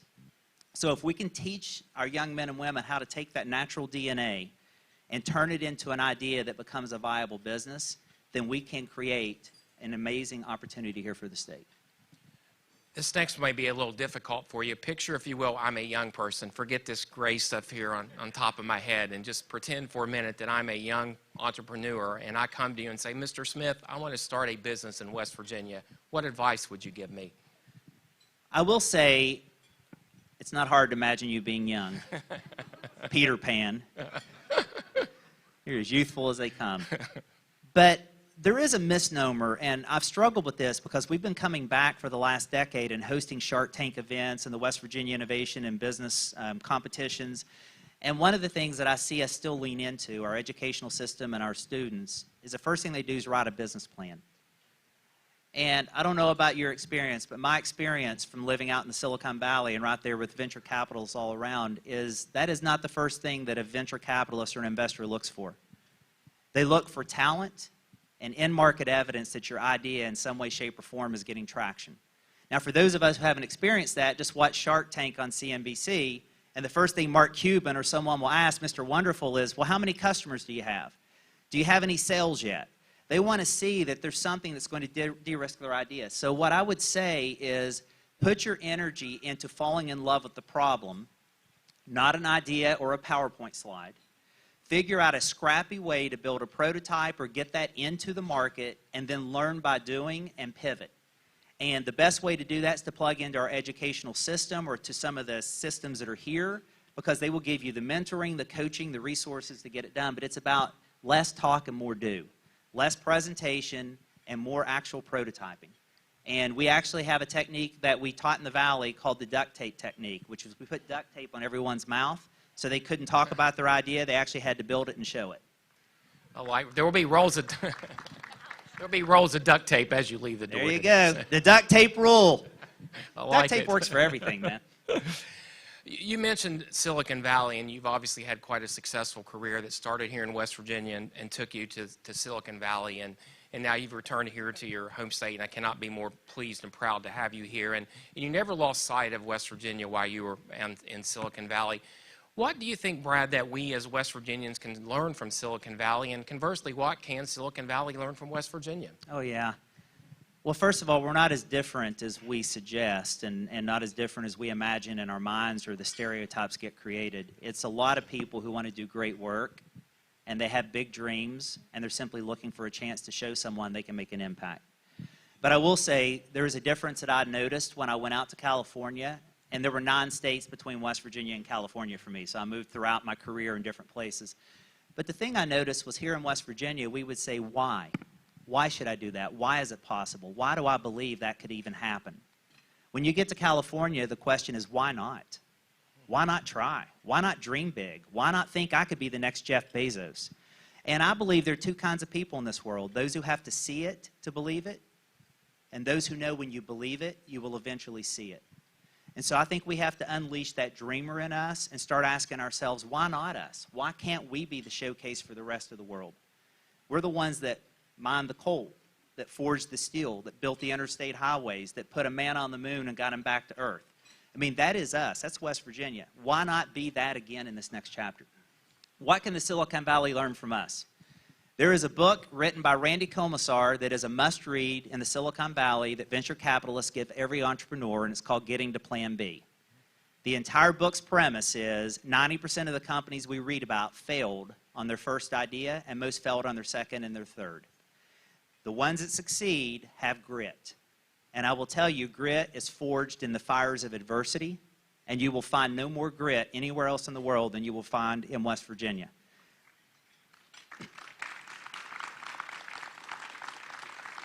And so that doesn't sound like a hometown boy just singing our song. We took the winners from the 2017 Shark Tank event out to the Silicon Valley and let them go to Google and Facebook and meet with the founders and the people there.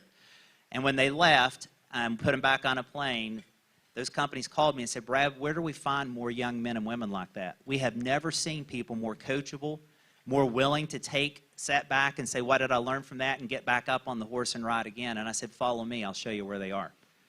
They're right here. So that's what Silicon Valley can learn from us. Per capita, we have as many geniuses as they do, but we got a lot more grit. One of the things I mentioned during the introduction is the Wing to Wing Foundation, and one of the signature programs being Ascend West Virginia, a program that garnered a lot of interest and excitement here in West Virginia. Can you give us a little bit of update on the program itself and where things have progressed to date? I can, and I'll start first with what makes me really proud about Ascend West Virginia. It's a public-private, nonprofit partnership. It's a coalition of the willing. It's with my dear friends at WVU. And so anyone who starts to draw the lines of there's green, there's blue and gold, no, there's West Virginia. And that's who we are, and that's how we've all operated. And I love that. What I also love is many people say, well, we can't do that because we have mountains, so here's the things we can do, the things we can't do. But what this program was designed to do was take what was a secular trend to solve our strategic challenges. The secular trend was the rise of remote work, the ability to live anywhere you want and do your profession, even if you work for West Coast and East Coast companies. The strategic challenge was brain drain, and the fact that it isn't always easy to attract lots of companies here because sometimes they need a lot of flat land, and God blessed us with mountains. And we said, well, maybe we can connect these two things. And so what we've capitalized on is this tremendous trend where people, 81% of people living in the big cities right now, when surveyed, said they want to move to a rural community. So our mountains, our valleys, and our streams that once used to be walls are now welcome signs. And they get a chance to come in and Ascend West Virginia and choose from one of 3 mountain communities. Everywhere else only has one place. Tulsa, Oklahoma, come to Tulsa. Bentonville, Arkansas, come to Bentonville. North Shoals in Alabama, come to the Shoals. West Virginia, Morgantown, Lewisburg, Shepherdstown. We've got the rest of them lining up, and you can choose any of these hallmark communities you want. We will move you there, pay you $10,000. Second year, an extra $2,000. You'll get access to a state-of-the-art co-working facility. You bring your income and your family here. You plug into our communities. You spend your money here. Your money is taxed here. It goes into our K through 12 and our broadband and all of our infrastructure needs. And you become a part of the community, and you help us build our state. And what has been amazing is when we first launched it, and I read all the social media, why not pay me $12,000? I have to drive around the potholes. Why don't pay me $12,000 because I got it all. And what we said is, wait and see. Now it is going up on 1 year. More than 1 million people have visited the website for the first 75 positions. The applications, 11,500 so far, and we just opened up Lewisburg. And The first 53 that came in had an average income, an average salary of $105,000, not counting their their trailing spouse. So 110 people have moved into Morgantown so far for the first 50 positions. But we did something no one else in the nation did. We called it the West Virginia No. You know, like bless your heart. That's a lot of people who raised their hand and said, I'm interested in West Virginia, and we didn't want to turn anybody down. So we cut a deal with Rocket Mortgage that said, will you help us? For anyone who gets denied one of these first positions, let's send them a video from us thanking them for their interest. We send them a package of West Virginia wildflower seeds so they can have West Virginia in their backyard. And Rocket Mortgage gives them $2,500 off on a mortgage if they just want to move on their own. And 24 families have. So our story, absolutely. I'll finish with this. Sorry, this was a long answer. It's 55 counties strong. We had communities who came out and said, well, I'm not a part of a SIN, but I'm proud of my community, and we're doing this locally. And we said, great, we'll put you on the website. So we have Charleston Roots and others, and they've gotten over 2,000 leads, and they only had 20 spots. So if anybody is doing this locally, this is a West Virginia program, and we encourage you to give us any material, and we'll put it up there, and we'll send a package of wildflower seeds to your team as well. So it's all good. You mentioned communities, and one of the things that we know, we cannot be all things to all people, and we always advise our community leaders to find their niche and to build around that strength. What would you suggest our community leaders do to start that process, and who should they bring to the table to start building those strengths and find out what they need? Yeah, this is a really important question, and this is one of the things that each of those communities in Ascend had to really get clear. When we talk about innovation, there's a rule of thumb that startups and communities and organizations very seldom die of starvation. They die of indigestion. They try to do too many things, and they become average at too many things. So Steve Jobs was wonderful. He always got asked, what was your favorite product? Was it the iPod, the iPhone, the iMac? And he never blinked when he said, no, it was the 1,000 ideas we said no to, because it made the ones you just listed really special. So it is really critical for a community to go uncomfortably narrow and say, what is the one thing, not the 5 things, the one thing we want to be known for? So when anyone says Morgantown, they think this. When they say Huntington, they think that. Now, how do you get there? You have to have a diverse group of perspectives around the table. I would go back to public, private, nonprofit, get a team together, base it in evidence, what would make our claim credible, and then work your way down to say, if we could only pick one, what would it be? And that is the process that these communities did, and that's what I would encourage all of us to do. We all don't have a Mothman. Only one does. There's one pumpkin house in the state. I know where it is, Canova. So make your claim to fame. I like it. I like it. On January 1st, 2022, very proud moment for me when you were introduced as the 38th president of Marshall University. During your opening remarks, you indicated one of your goals was to level the playing field in Appalachia in West Virginia. What does level the playing field look like to you, and what do we need to do to accomplish that vision? I think leveling the playing field means that everyone has a seat at the table. All of us have a role to play in the 21st century. But I think over the last 4 or 5 decades as a nation, and quite frankly as a globe, we've narrowly defined it in ways that it creates the haves and the have-nots, and it shouldn't be that way. 4-year college and bust is a bad model. So I believe that education is the great equalizer. I am a first in my family to go to college with my 2 brothers, and it changed our life trajectory. And I have seen that so many other times. And so I feel like the opportunity for us is to expand the definition of education to be more broad. I'm very, very proud of our skilled tool and die makers. I'm very proud of RCBI, which has apprenticeships and teaches young men and women to come in and be able to do things with their hands that creates products for the 21st century. So I feel like what we have to do is, as an education system, embrace our VOTEC and our CTE programs, teach entrepreneurial skills. Jeff Bezos and now Andy Jassy say the hardest job they're having to fill right now are truck drivers. They don't have enough. Everyone say, oh, Amazon needs data scientists. They need truck drivers.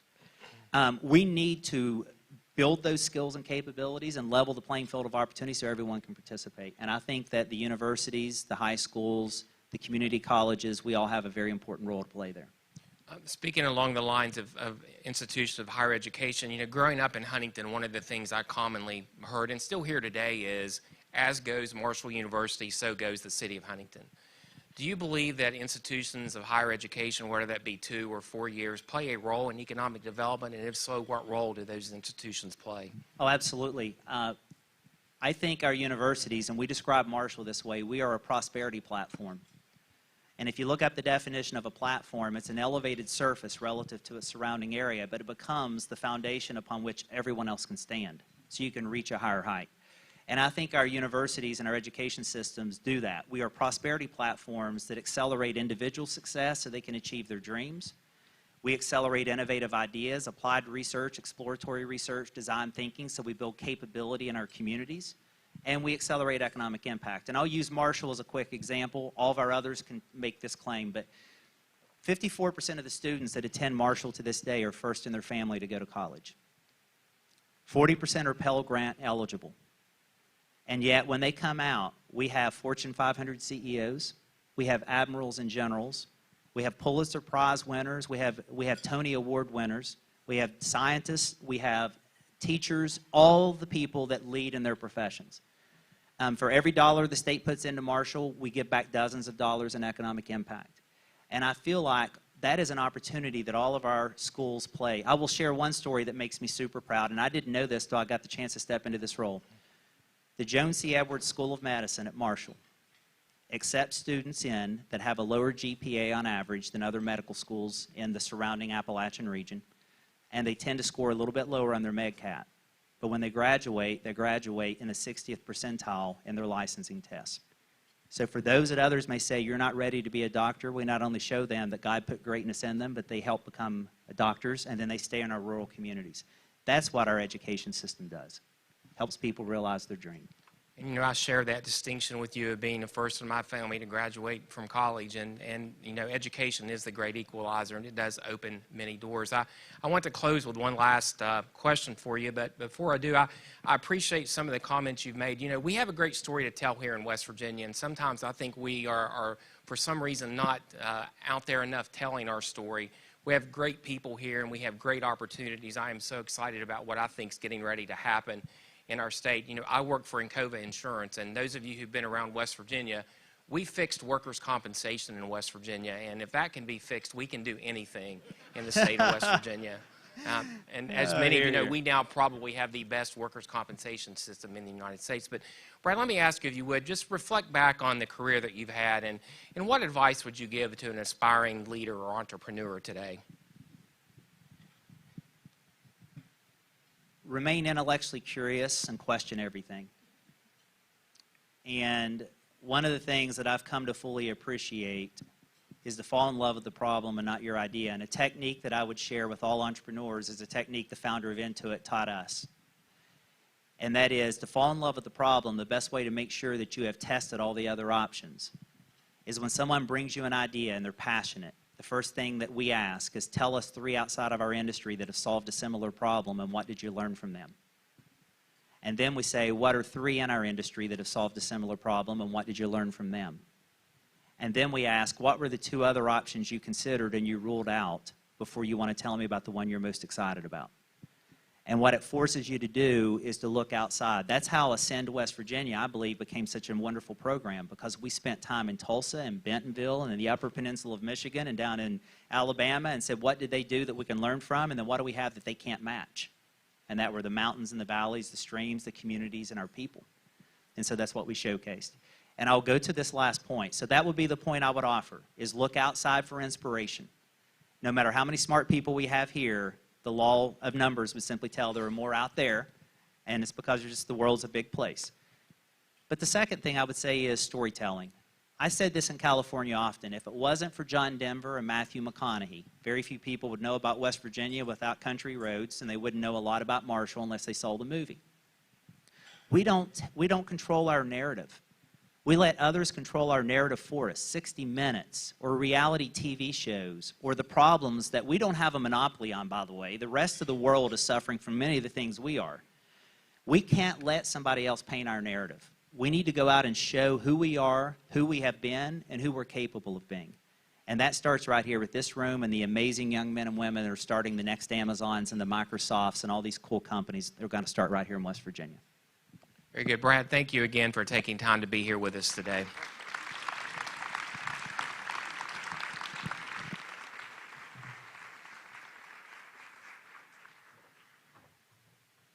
All right. Can you guys hear me? All right. Thank you, Tony and President Smith. We really appreciate you being here and bringing the energy that you did into our afternoon, which takes us into our afternoon agenda. So up next, we have some breakout sessions, which I will go through individually. After that, we will have Vantage Ventures. We'll be having another fireside chat with Dan Wright, President Gee, and moderated by Sarah Biller. Following, we will have some awards and special recognitions, and then finally, closing comments. All right, so if we can put the panels up. The first breakout session will be Entrepreneurship and Education in Ballroom B, very exciting, moderated by Scott Rotruck. So Ballroom B for Entrepreneurship Education. The next breakout session will be Small Business Entrepreneurship, moderated by Judy Moore, and that will be in Ballroom D. And finally, the third breakout session will be Innovative Financing Models for Small Business, and that will be in Ballroom E. So we will put up which ballroom in case you didn't remember. I know that was quick. So I will invite now the moderators and speakers to go ahead and get set up. And then we'll take a break and get started with the breakout sessions. Good? Yep. All right.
Jim.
have everyone gather in and take your seat. We'll get rolling with this afternoon's fireside chat.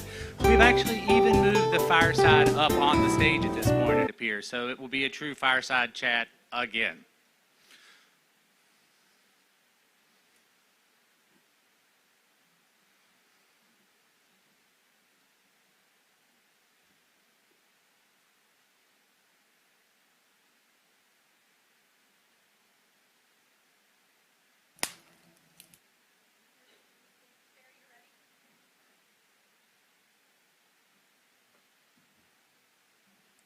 All right, welcome back. Good afternoon. All right, the next thing that we are doing this afternoon, we have a fireside chat, as you can see, and I am very excited to welcome to the stage Sarah Biller with Vantage Ventures, and she will be introducing Dan Wright with Data Robot and President Gee. So if you would like to come to the stage.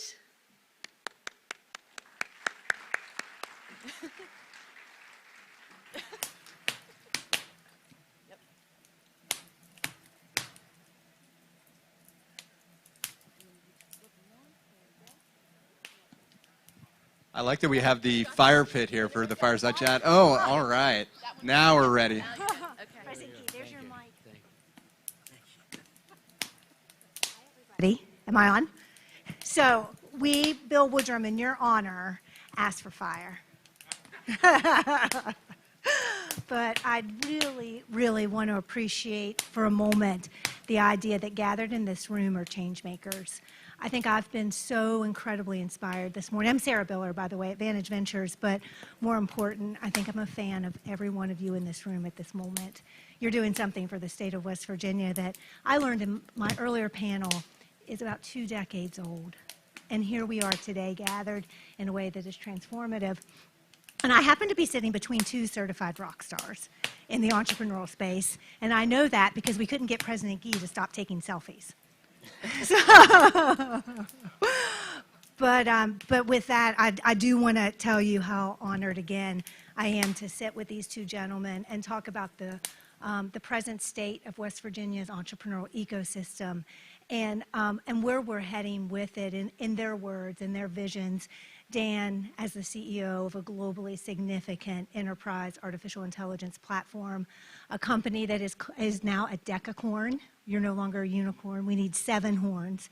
Getting close. Close to decacorn. Okay, right around. And then also our beloved president of West Virginia University and equal visionary, President Gordon Gee. And I thought I might actually start with you, President Gee, because though you need no introduction, I think some of us might be surprised to understand why you envisioned and partnered, in our case, with John Chambers, but others, the university to really create this startup state. I'll kick us off there, and then I'm going to go to Dan, and we'll do a little dialogue.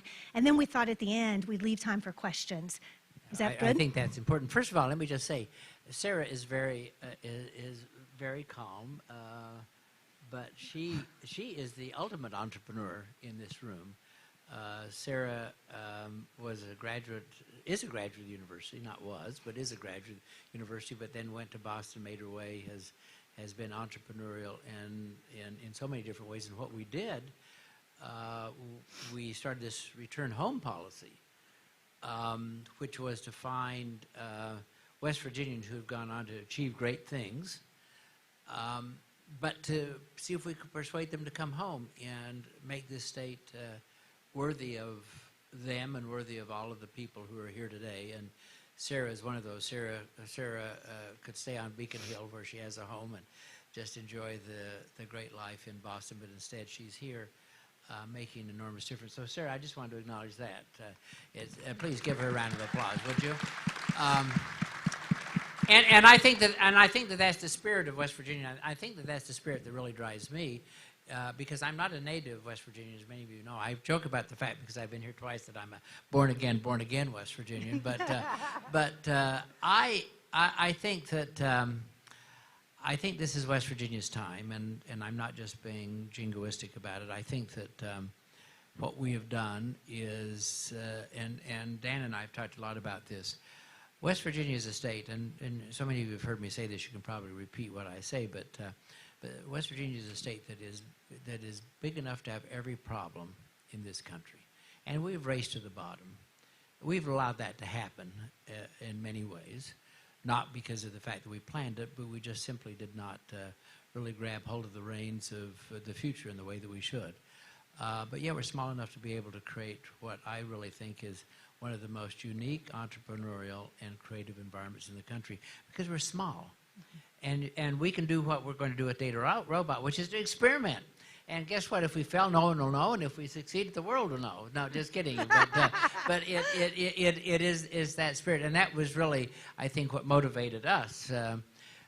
John Chambers, as many of you know, is a graduate of our university, but Charleston, his father, was, one of the most important physicians in the city, and John went on to the university, went on to the law school, went to California, became the head of Cisco eventually, recognized as one of the 3 or 4 most important entrepreneurs and leaders of corporate America in this country. And when he retired, I went to visit with him, and he said, "Well, I think that West Virginia can be a startup state." And I said, "I think that we need to have you provide that vision for us." And that's exactly what he has done. We named the Chambers College after him, not just to have a naming, but also as a motivation. We've got our dean here, Josh Hall. We know that John holds us to a very high standard, and we have a high expectation. So it's in that spirit that we're really thinking about the future of West Virginia. Our university really focuses on three things. It focuses on education. We've got Donna here and others. It's K through life. It's pre-K through life. But unless we have a great educational system, we cannot have the kind of entrepreneurial background and effort that we need to have. The second thing is healthcare. As you know, the university's been very engaged in healthcare. We own 23 hospitals in this state now. We can provide healthcare for 80% of the people in West Virginia. And that's something that we think is important, because without that tent pole of great healthcare, if we don't have a healthy population, they can't be entrepreneurial, they can't be engaged, they can't do the kinds of work they need to do. And then finally, obviously, is exactly what we're doing right now. We need to create jobs. But we need to keep our people here. We've exported coal, oil, gas, and talent. And Sarah is an example. We're going to bring back the talent. We're going to build our own ecosystem. And then when we do that in this entrepreneurial way, then we can transport that to the world. So Dan, we welcome you. We're glad to have you here. And Data Robot is really one of the prime examples. Dan had no reason to come to West Virginia other than the fact that he recognized that we were trying to do something valiant and hopeful, and so we appreciate that. I'm very happy to be here and honored to be here, and I say this sincerely. I think if anybody's rock stars here, it's you two in the Rockstar Hall of Fame, 2 of my very favorite people, and it's a pleasure to be here with you. And I'll just say on behalf of Data Robot, we're inspired by what's going on in West Virginia right now. I talked to John Chambers now probably about 18 months ago, and he told me about this vision of creating a startup state in West Virginia. And he told me not only about the vision, but he told me West Virginia is a place where we get stuff done, because vision without action doesn't amount to that much. It's vision with action where you can really do something, change a company, change a state, change a country, change the world. And it starts right here. And, you flash forward. I hadn't actually even been to West Virginia at that point, but he convinced me to go check it out. Now I was telling somebody earlier today, other than California, I spend more time in West Virginia than anywhere else. So I'm spending a lot of time here, and it's growing all the time. And I'm going around now talking to other entrepreneurs, saying you got to come see West Virginia, the same way John told me. So use me as recruiting, and we're very excited about what we're continuing to build here in West Virginia. Let me just say, Dan and President Gee, just sitting between you as a native West Virginian, the two of you, and thinking about the lift that both of you have brought to our state, and again, to applaud the group that's gathered here, we can't not disregard the fact that community is critically important in the state of West Virginia. I think, Dan, you came here into a ready-made community, and I want to stick with you for a minute because, President Gee, you made the point, entrepreneurship, as much as we want to believe the story of the single founder, the movies have told us that you can only be like Steve Jobs, and that's not true. And Dan, I wonder if you might share with us, if we could stick with you to talk about what you found in the community when you came to West Virginia that made you so impassioned, had you take offices here, move your team, they're sitting over there, and attract others. And then President Gee, we'll go back to you about how you can help through the educational system. We've heard that time and time again, create the talent that keeps companies like Data Robot here.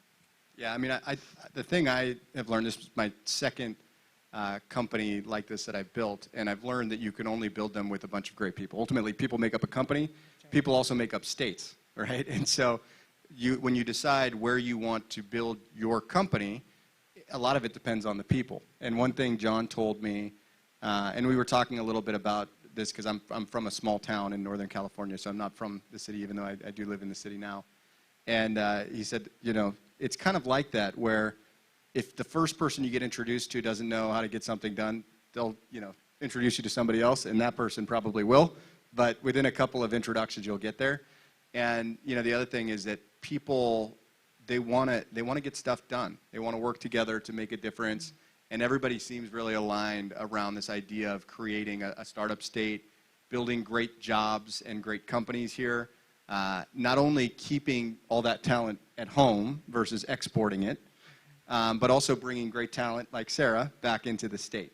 And that's something that, you know, we can really get behind. And you know, the other thing that I have seen is people really do value deep relationships here. It's not transactional. I've seen in other parts of the world where it is a little bit more transactional. And that's something that really resonates for me, because we're trying to build for the long term and build long-term relationships and play long-term games with long-term people. And that's what I've found here in West Virginia, and that's why we're continuing to grow. And you know, we really started to hire here really in the fall of last year, and now we're up to 28 people here in the state. Started in Morgantown, but now we're hiring all over the state and hoping to hire many more. You may have seen some Data Robot billboards and other advertisements around town, so we're trying to get as many people as we can right here in West Virginia. Yeah, Dan, I so appreciate that. If any of you went to the Mountaineer football game and saw the Data Robot ribbon across the stadium and the cheers, and I think that's one of the things we wanted to draw out in this discussion was the sense that there is untapped talent for entrepreneurs, for startups, for globally significant startups right here if we believe in ourselves. And I think that's been a common theme through this morning's conversation, is there are entrepreneurs in this room. Brad Smith talked about us as being tenacious and gritty and picking ourselves back up. But President Gee, we're also in a transformative moment around education and really thinking about education as a tool of retention and attraction of very important startups. Do you want to share with us your thinking? Sure. First of all, let me just say that I want to make a couple of points that I was just sitting here thinking about. Number one is the fact that there are many geniuses in West Virginia as there are in California, Dan. I'd say more. Yeah. And I say that because sometimes I think we think that we don't grow people in terms of their academic spirit or variety of other things, but they're here. You know, I've been president of a number of universities, as you know. There are 24 Rhodes Scholars who have graduated from West Virginia University. That's more than all of the other institutions that I've served combined. So I just want you to kind of put that, think about it. The third thing is, when it comes to education, I always ask the question, you know, what would Mr. Lincoln think? Because we are a land-grant university, and we are one of the most important, because Abraham Lincoln established our state and he established our university, and he may have been the most entrepreneurial of presidents, because in the midst of a civil war in which he should have been fleeing Washington, he came up with this notion of what? He came up with this notion of land-grant universities. He started the Smithsonian. He started the Intercontinental Railroad. I mean, think of all the things that he did. He was doing it when he should not have been doing it, and he was the ultimate spirit, and that is really what permeates us. So in this 21st century, we're we focused when we were established as a land-grant institution, we focused on mechanical arts, engineering, and on agriculture. Now we still think that that's important, but we really do think that the future of our educational experience in this state and the future of our university is really going to be tied to creativity and to curiosity. And so what we're trying to do throughout the institution, but particularly in engineering and in business and certainly in medicine, we're trying to find ways to tap into that notion of how can we answer the question of what would Mr. Lincoln do by tapping into the notion of creating curiosity and also having people think more and more about how they can make a contribution to the wider world, but to do it from West Virginia. And obviously, I think that that's an important component of who we are as an institution. Is yes, we are firmly ensconced here, but we have a vision that the world can come to West Virginia, and that we can create a world that will take West Virginia to that world. So that's our spirit right now. By the way, about 40 or 50% of the students who graduate from our university don't want to work for anyone else. They want to be entrepreneurs. And what does that say? That says that the education system needs to create that kind of value and that kind of value system.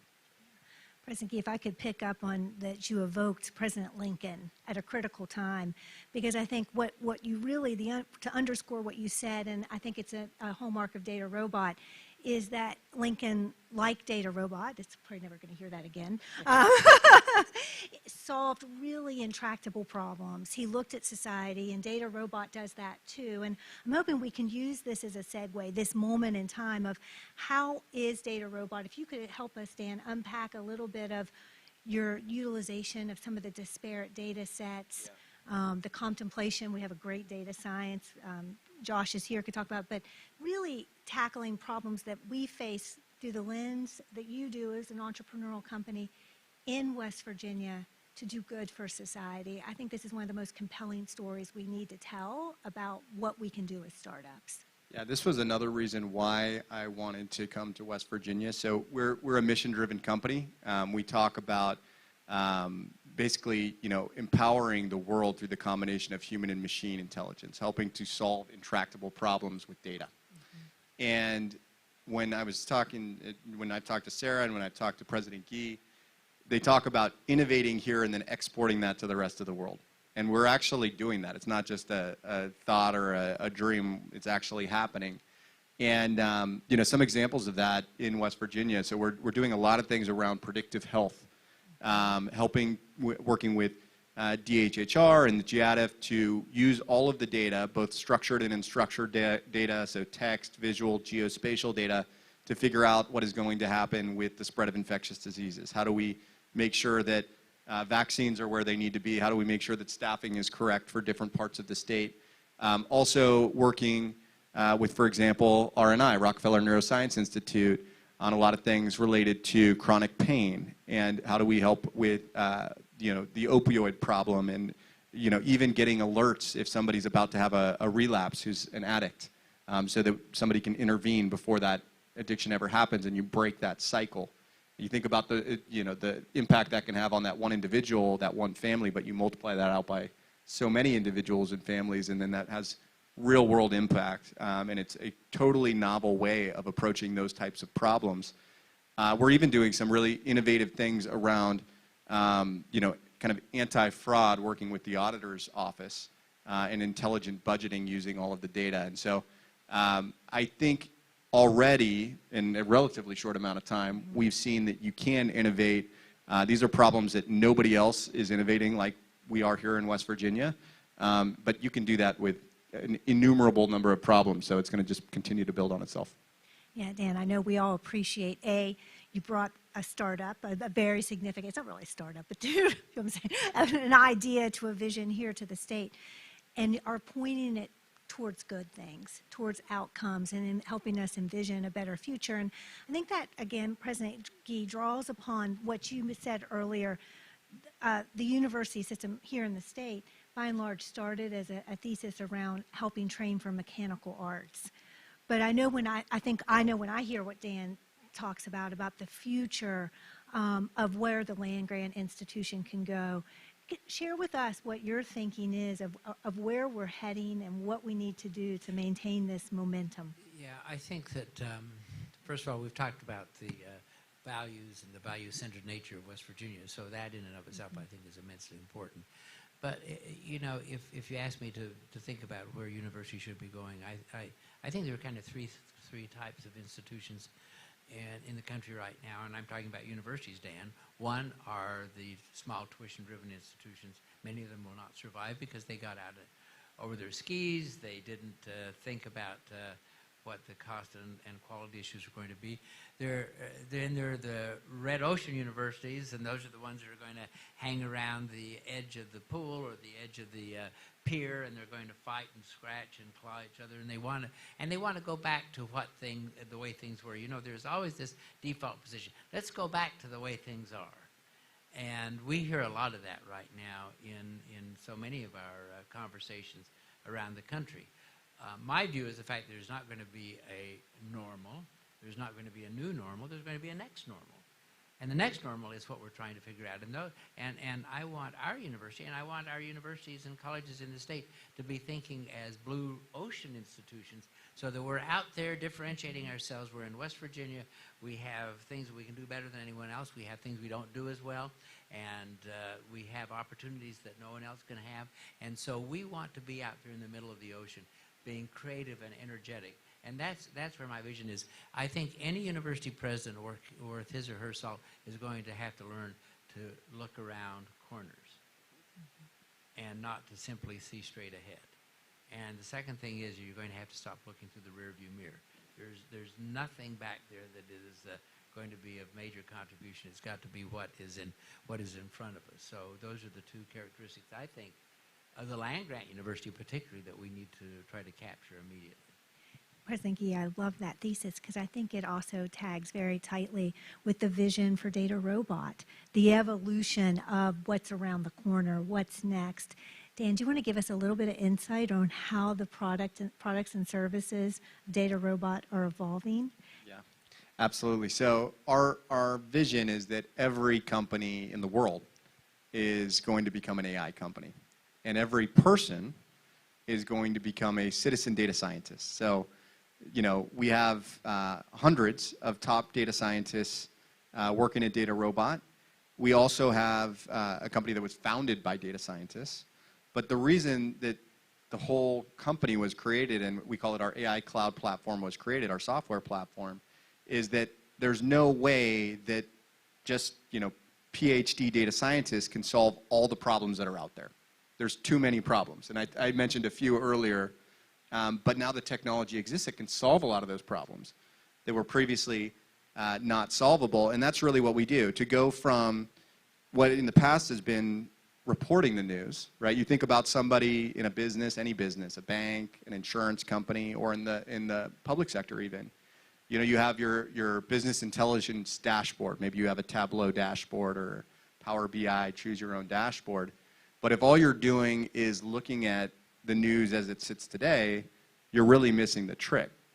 What Data Robot says is that you can actually take all of your data, which is really the collective intelligence of your organization, and you can predict what's going to happen in the future, and you can actually take it one step further for any problem. You can say, well, if I change some of the things that I'm doing or some of the things that we're doing, I can actually create a different outcome. I can sort of change the future, and we call that decision intelligence. And so that's the vision for Data Robot, is again, every company becomes a AI company, and we're kind of that intelligence layer in the company. And every person can become a citizen data scientist because now so much has been automated that you don't need to be able to code. The system does it for you. And I think that's really exciting, you know, also in the context of the partnership with West Virginia. And when you think about, with WVU, I should say, when you think about land-grant institutions, I think what you're seeing in education more generally is a trend toward creativity, as you said, and giving skills, enabling people with skills that actually allow them to solve real problems out in the world using their creativity. And that's what, you know, I think we can do and continue to build on. Dan. I so, again, continuously appreciate that visioning, because I think, President Key, you might bring us forward and say that is why West Virginia, why you came, that ability to be creative in the face of adversity, whether it's mountains to scale, hollers to farm, So I don't know if you want to kind of bring forward, again, that thinking of how does a university and how does a state partner with our entrepreneurs to really advance these visions that will have impact, that will actually solve problems that are needed. I think that there is no magic elixir. I think the truth of the matter is the fact that what we have to do is we have to have a culture which is appreciative, and we have to make certain that we're creating an environment in which we are very fast, we're very simple, we're very energetic. Our biggest impediments in the university, our biggest impediments in the state are the bureaucracy, and we should not have a bureaucracy in the state. We can get basically the people who make a decision about the future of West Virginia in a telephone booth, and it's taking advantage of that. If you're in Los Angeles or you're in California, it's whack-a-ball. You make one decision, you work on it, and then everything else pops up this way. Here we can actually smooth the cycles and change the arc. And the only impediment we have are two things. One, we have to believe in ourselves. Negative elitism doesn't work. It's not a positive attribute. And the second thing is the fact that we have to be willing to invest in ourselves. Why should people invest in West Virginia?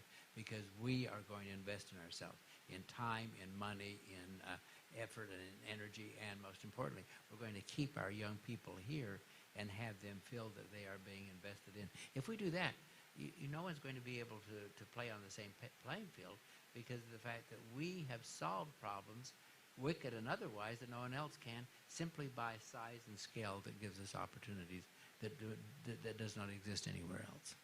Yeah. Dan, I think you're finding that out in West Virginia. Absolutely, absolutely. I tell you, like, every time I come here, it's so refreshing to me, because a lot of other places I go around the world, I was actually just in the Middle East, and I was talking to there was a big conference there. I was talking to 100,000 plus people, and I was talking to them about our partnership in West Virginia. And I was literally saying, we're doing things in West Virginia that aren't being done anywhere else in the world, and I would know, because I've been all over and I've seen the different approaches people are trying to take, and the things that we're doing here are not being done elsewhere.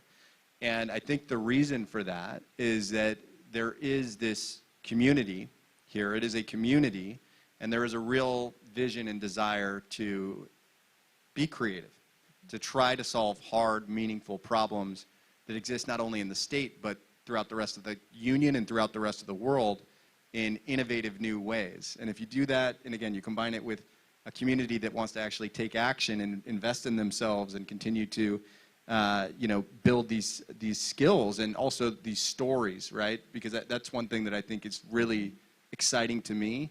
I talked about some of the people that we've hired from WVU, but the stories of that person that maybe never thought they would get a job in a tech company.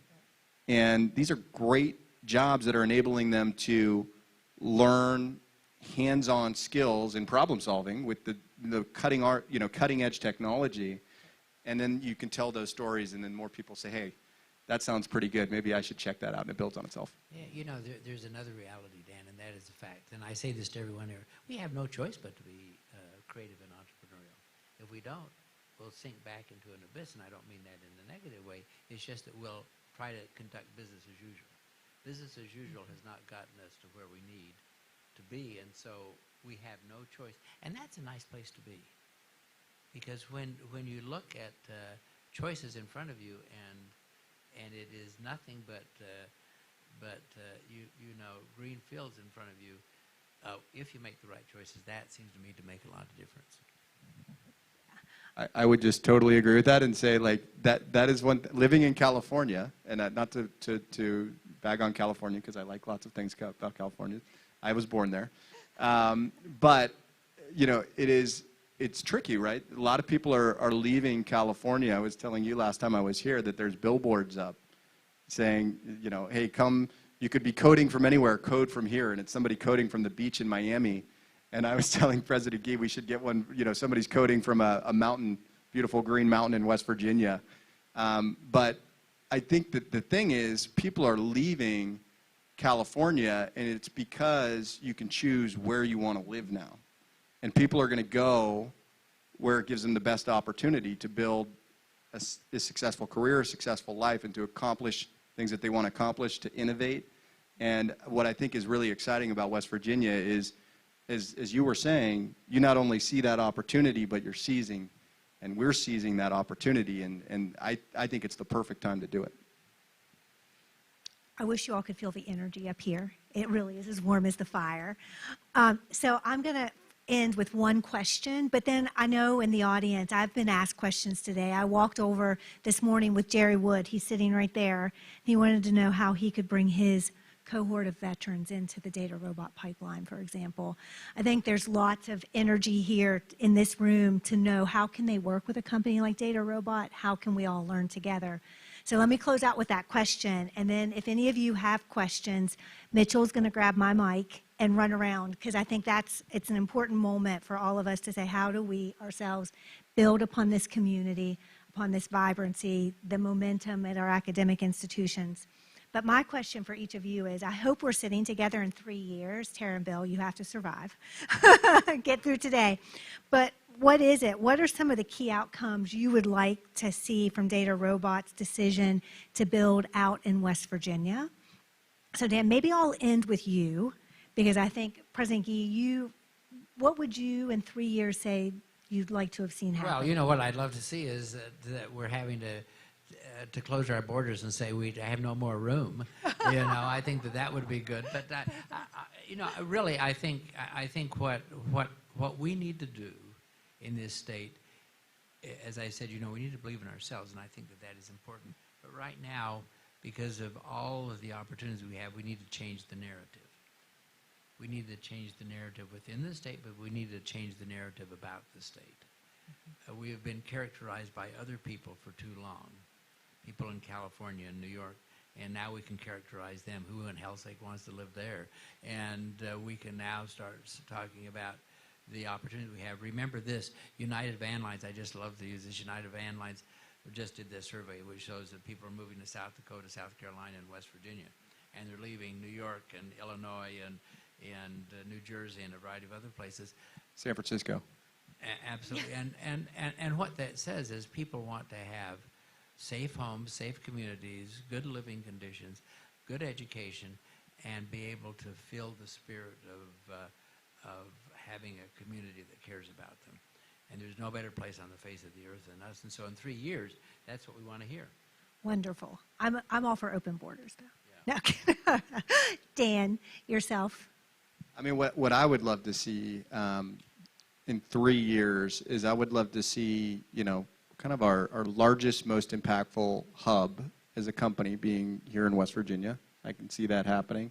Jay Shurin, our Chief Data Science Officer, and we got a bunch of other members of our team here. Chandler, Catherine, a WVU grad, and Sarah Marshall, and many others over there. And we're continuing to look for how we can hire more people here. So I see a major hub in West Virginia. But I also see the opportunity to bring in others, you know, and I mean that in a couple ways. One is attracting other companies like Data Robot that maybe started somewhere else, but see what's happening in West Virginia and say, I need to be a part of that. And also creating lots of startups here in West Virginia that are built in West Virginia from the ground up. You know, from the first line of code through a unicorn or a decacorn or an IPO or whatever comes after that. And I see that happening. I also see this partnership and what's happening in West Virginia as an example to the rest of the states in the union about how you can innovate and how you can solve some really hard, important problems in different ways, and us then carrying that out to all the other states. And so when people come to say, hey, there's a really difficult you know, problem, the first thing they do is say, well, let's see what West Virginia is doing, right? I can see that in 3 years. I think we all share that dream and that vision and want to make it happen. Anybody in the room have a question? I did get a text from Tara saying we only had 2 minutes. So Sean, first, yeah. Can I give you mine? Yeah. Hold on one sec, Sean.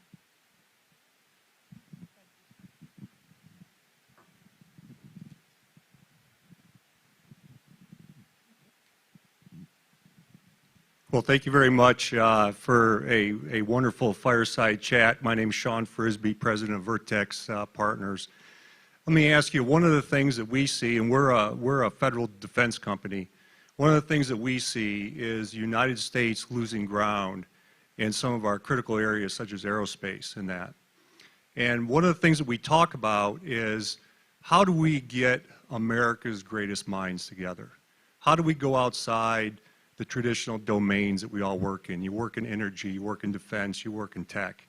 How do we pull people together? And can West Virginia be that place? Can we be that stimulus? Can we be the group of people that really pull folks together?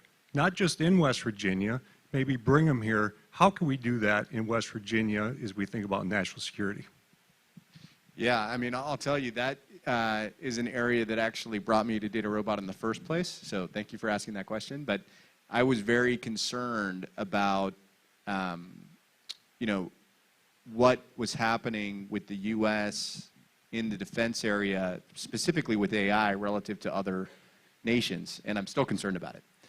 And the reason I'm concerned about it is we haven't made enough progress in terms of exactly what you said, which is bringing together our best and our brightest minds in both the public sector and the private sector to say, hey, we've got some problems. How do we solve those problems? And then doing something about it. And I think that we can do that in West Virginia, and I don't think it's complicated. I honestly think it would be just a matter of saying, hey, we're going to, you know, host a forum on this topic. I think one nice thing is between the relationships that people have in West Virginia, and I've learned that there's a lot of relationships that people have in West Virginia, and the relationships that we have at Data Robot and that other companies that care about this problem have, that we know, we could create, you know, that meeting. Like, I think it's just a matter of deciding we're going to do it and then, you know, doing it. But there's no reason why we can't. We have the resources, we have the brain power, and we have the technology, and I can't think of a better place for it to happen than in West Virginia. You know, Sean, I'll just say one thing, and that is that if you just think about the culture we're in right now, we're in a very divided land. You know, people are running to the edges all the time, and that's how they're defining themselves. Just think about the politics of West Virginia. We have a very moderate Democratic senator who, you know, I call him the little Dutch boy. He's held his finger in the dike and prevented a lot of foolishness from happening. And then we have one of the most moderate Republican senators, and the two of them get along very well. It's that kind of example of collaboration and cooperation which is very systemic in West Virginia. And I think that is one of the ways that we really do take this message to the world, is the fact that, yeah, there are places in this country where people can actually get along and where they may have different politics, but they have one thing in common, which is the fact that it's the common good and it's the common will. And if we can capture that as a West Virginia spirit, people will want to come and be part of who we are. I think that's such a good point. And that was, you know, one of the first things that struck me, actually, as I met Senators, you know, Capito and Manchin, and just exactly what you said, how, you know, they come together when needed to solve problems, right? And so I think if we can have that spirit applied to a problem as important as national defense, then, you know, we can accomplish a lot. And frankly, the country needs it right now. So.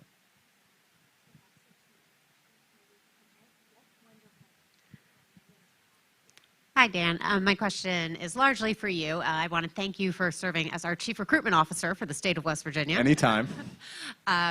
We're notorious as a state and as individuals for being humble, often to our own detriment. So I think everybody in this room would benefit from hearing your pitch to those that you are encouraging to look at West Virginia. Yeah, well, I am very happy to be a recruiter for West Virginia. And I will tell you, this is a lesson that I've learned at Data Robot, is it's much better if your partners can talk about how great you are than if you say it yourself. So I'm happy to do that any time, and I have a lot to talk about. And one really exciting thing to me is I can not only give the pitch about West Virginia now, but I do it from a place of deep appreciation and authenticity because I've actually lived it. I've experienced it, you know. And, you know, for me, my pitch is there's honestly no better place in the world to come and innovate. You know, we're a decade-old almost company when I first went to West Virginia. But if I was starting a company today, it would be an easy choice where I'd start that company. I'd start in West Virginia. And the reason is everything that we talked about. The people want to get together, solve problems. People want to innovate here. You can move fast here. You can solve important problems here. And then you can export that throughout the rest of the country and the world. And I also will say, you know, to the point that President Gayle made earlier, the talent here has really blown me away. You know, I feel like the work that we've done over the past year since we started our partnership has created a pipeline where the talent was already there, but now we know how to tap into that. And I'm excited to see that continue to build. But that's kind of my long elevator pitch. But yeah, that's one pitch I'm happy to give anytime. Very good one, I might add.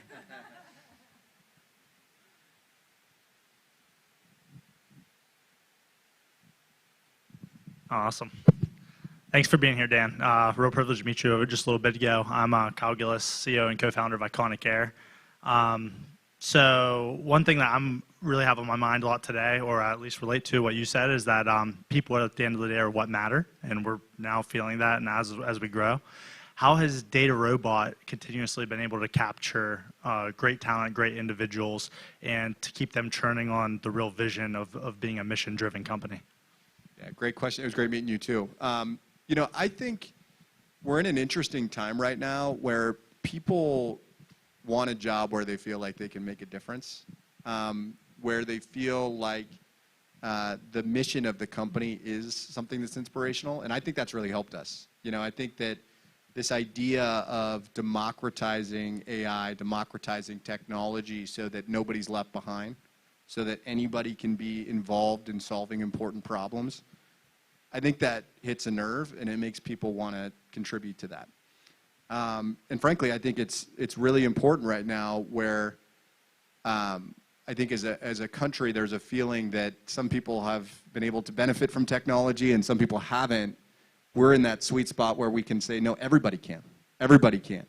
Because now the automation has made that possible, and it's really just a matter of a desire to learn a skill, right? And then, you know, I think the other thing is you have to be able to you know, find other great partners and continue to build a successful business. And we've been very fortunate to do that. Obviously, we've done that here in West Virginia, but we've also done that with some of the leading Global 2000 companies. We work with everybody from Bank of America to Apple to Walmart to Kroger, solving really important problems. We do a lot of work in the public sector, helping to solve really important problems. And ultimately, that's what people want. I think they want to feel like the company has a mission, but that you're having an impact and that the company is going to continue to be successful. And we've been very fortunate. Company's done extremely well, and hopefully will continue to do really well, knock on wood. So all of those things, I think, contribute. But I do think people are really looking for a mission that they can believe in and want to get behind. Dan, thank you. I'm going to ask President Gayle to pick up on that and close us out, because President Gayle, you've led us to believe in purpose at the university. Do you want to close us with that, and then I'll ask everyone to tell you thanks. And I want to respond also, and we love Iconic Air, by the way. I love redheads too. I had your color of hair until I became a university president. This is what happens to you. So anyway, I think that the differentiator is going to be two words. Let me work on that: culture and purpose. I think that, and I really do believe that. You know, in the end, you can have all the talent in the world. If you have a toxic culture, it's for naught. And I believe that so many of our folks are driven toward the successful next, that they forget that now is the time for them to really think about kindness, about purpose, about quality of life, about going the extra mile in terms of just making life better for themselves. And And I really believe that that is the differentiator for us. I think that's the differentiator for us as a university. We were recruiting a neurosurgeon yesterday. I actually talked to her. And she's at Johns Hopkins, fabulous surgeon, had offers from everywhere. She said, you know what I love about your place is you like each other. We like each other in West Virginia. And that's going to be our differentiator. So thank you, Sarah, for doing a great job, and thanks for letting us be here, okay? President Gee, thank you. Dan, thank you. so much. Amazing.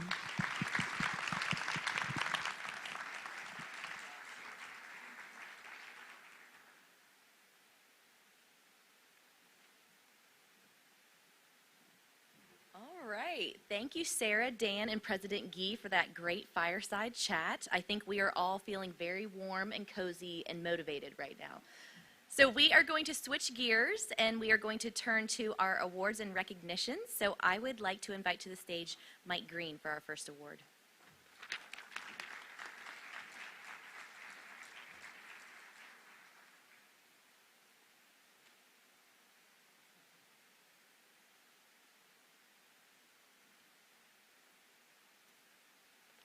So I have to follow Gordon Gee, huh? And Dan, thank you very much for coming to West Virginia. And Sarah, thanks for that wonderful session. This was tough coming into this building this afternoon because I never thought that I would live long enough to go to an entrepreneur conference without my dear friend Guy Peduto.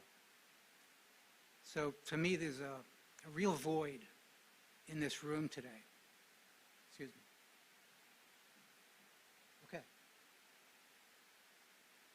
Okay, I got this. All right, somebody's, okay, I've got it. I've got this. He wanted me to remind everybody it's time to get back to basics. It's time to get back to the block and tackling of entrepreneurship. It's time for his 3 steps to startup to become a reality. This was his baby. This was what he lived for and gave his heart and soul for. It was pretty simple. Awareness and education, commercialization, and investment. It doesn't get much more complicated than that. We've heard some wonderful talks today about that. But at the end of the day, it's all about doing it, not talking about it. It's about really being entrepreneurship. People invested in that. And as it's been said many times, it's all about the people. Frequently say it's never about bits and bytes and dollars and cents. It's always about flesh and blood. And that was the spirit of Guy Peduto. To say it simply, it was a privilege and an honor to know Guy and be part of his life. And he was much more than a colleague. He was a brother. But the highest tribute I can offer for Guy is to not wallow in grief and sadness that he's gone, but be grateful to have known and loved him and have sincere gratitude for the opportunity to have been in his life. So I started to write some notes and some words down about how to describe Guy, and I started with his humanity and his humility, his passion for excellence, his patience, his ability to be innovative, his incredible energy, and he was so inspirational to so many people. But I stopped. I could have thrown a dart at the dictionary and come up with 1,000 more words to describe Guy. But I stopped when I came to one word, which I really think defines Guy more than anything else, and that's the word devotion. Because I've never met a human being in this world who was more devoted to his entire family and to his friends, and of course to his beloved wife, Donna. And to Donna's parents. And many of you not know this. Donna's parents went through some very, very difficult years and were very ill. But Guy was always there every night with Donna to support her and to support her parents. But he was also so devoted to his craft and equally important to his God. And that was what really distinguished Guy from everybody else that I've ever met in my life. The first time I met Guy, was ironically in an event like this, that we're having tomorrow. It was a business plan competition, and I don't remember how many years ago. I'm thinking it has to be 15 or 16 years ago. And I had never met him before. And we sit down at the table with a judging table. And on my left is Guy Peduto, and on my right is Don Hoylman. And I never met either of these gentlemen before. Of course, I found out later that Don, of course, was Guy's father-in-law. And I'm going to be very kind here. The pictures that we saw back then, I think it was 2007, 2008, were terrible. They were awful. It'll be nothing what you're going to see tomorrow after 15 or 16 years. They were terrible. And those of you who know me and know my demeanor, you know I don't usually get pretty upset, but I'm sitting there, I'm sitting next to Guy, I'm sitting next to Don, and I'm getting angrier and angrier. Why am I wasting my time here? This is terrible. And so I'm whispering to Guy, who I never really knew before, and I said, is this the way it's going to be? This is terrible. And that's when he first said the words, "I've got this," to me. And he was listening to about the fifth presentation, and by now you've heard of Mean Joe Green. In my career, some people have always called Mean Mike Green. But every once in a while I go off. But I am so close to going off because this was a terrible, terrible set of presentations. The guy said, "I got this." And so the next presentation came up, and it was equally terrible.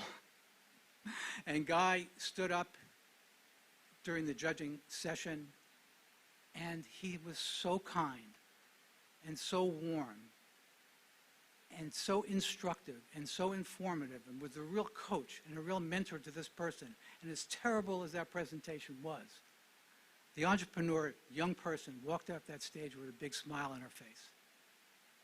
And that was the first time I realized that's why we're here. And that's what we're going to do tomorrow when we judge these things. These kids, these young entrepreneurs, don't have all the answers. But the important thing is they stepped up to become entrepreneurs. And as Scott reminded me earlier, I encourage them to fail. As an entrepreneur myself and also as an investor, I don't want to deal with people who haven't faced some sort of failure. Go fail, but fail on somebody else's dime, not mine. And then come back on your third time, and maybe you'll create a good company. But it was Guy's ability and his devotion to bring out that kindness and be a real mentor to people, to make them feel good. When you left Guy's presence, you felt better. You felt good. You felt enriched. We went on to work together for several years, and we did due diligence together. We syndicated together every single day. We spoke just about every single day. And then I get the opportunity to join the state school board, and I meet Mrs. Peduto, his partner. And so for many, many years, I've got Guy Peduto in the morning and the afternoon. I got Donna Peduto in the afternoon and the evening. Never saw two people that were sending out texts and messages at 1 o'clock in the morning. Said, "Don't you people ever sleep?" But the two of them were such a dynamic couple where they did everything together. And they did it with so much love and affection for each other and so much dedication to the people they served. Now, years later, we introduced into that menage a trois my wife, Diane. I don't know if there's a thing called menage a quatre, but the four of us then started to get together, and we spent so many happy days together, so many meals together, so many games together, where the men always beat the women, right, Don? And one day, Guy, shortly before before he passed, he called me up and said, "I want to do a dinner for Donna, excuse me." Guy said he wanted to do a dinner for Donna. And we knew how sick he was. He covered it up very well, trust me. And I said, "You sure you're up for this?" And then he said, of course, one more time, what did he say? "I've got this." And he put together a beautiful dinner with close friends and family, and we had a wonderful time. And that "I've got this" thing just stuck with me because that's the way he always was. He always got it. 2 weeks before he passed, we went to dinner, and Guy and Donna drove up to our house, and he walked up the steps to our house, and I looked at him and said, "You okay, pal?" He said, "Yeah, I'm fine. I got this. I've got this." And he was breathing really hard. And I said, "Fine. We'll take it slow." Later at that evening, we went to the restaurant, and I went ahead and brought the car around, and I saw that he was really laboring, and it was really hard for him to breathe. And so one more time, I said to him, "How you doing, pal? You doing okay?" He said, "I've got this." And he would always say something like, "I'm just going to lick this lung problem, and I'll be fine. I'll be fine. I've got this. Don't worry about me." Winston Churchill said, "We make a living, but what we not." Let me rephrase that. We make a living, but what we do. We make a life by what we give and what we are. And that was Guy Peduto. Guy Peduto gave and gave until he could give no more. And all of us are enriched by the fact that we knew him. A day doesn't go by where I don't think about Guy, and I think about every time I hear the word entrepreneur, I think of Guy Peduto. And I'll remember him, his grace, his courage, until the day that I die. His astronaut, Ed White, once said, "A good man's life is never quite ended. Something of it always remains to touch and illuminate other lives." Guy Peduto will always remain in our hearts and will surely continue to illuminate our lives every day. I guess that the way I would end it is say, I hope you'll all join me in working together and continuing his legacy, in working to fulfill his dreams. This world will never be the same now that he's gone. But I pledge in his honor and his memory to be the best that I can be and the best possible person that I could be, and pushing forward to bring entrepreneurship to reality here in West Virginia. That was his goal. That was his passion. That would make him proud. Carry on that particular legacy. So I'll end with saying, I've got this. But I'll also end by saying, I hope you'll join me and say, we've got this, in honor of Guy Peduto. Thank you.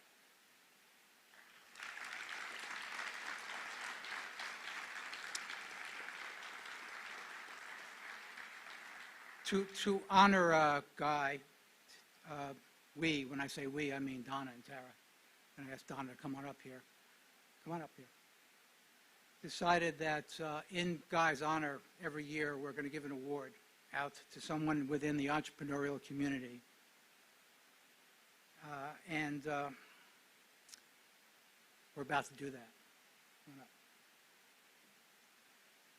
And so I'm pleased to announce that the winner of the first inaugural Guy Peduto West Virginia Entrepreneur Partnership Award this year is awarded to very special individual who worked very closely with Guy for many, many years. The Senior Investment Manager for the West Virginia Jobs Investment Trust, Michelle O'Connor.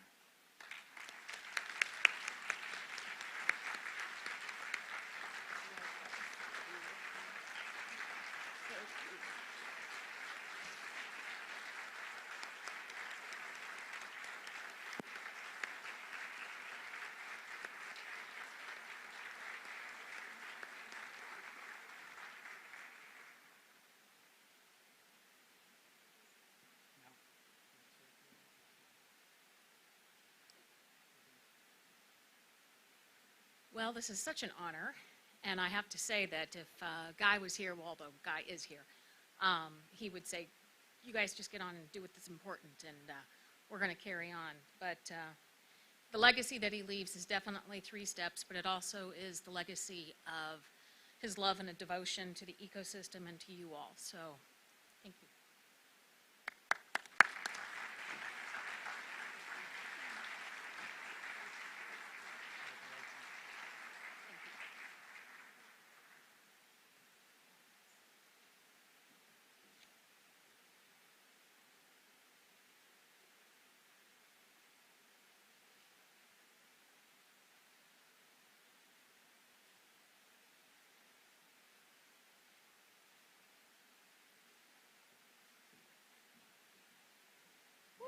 All right.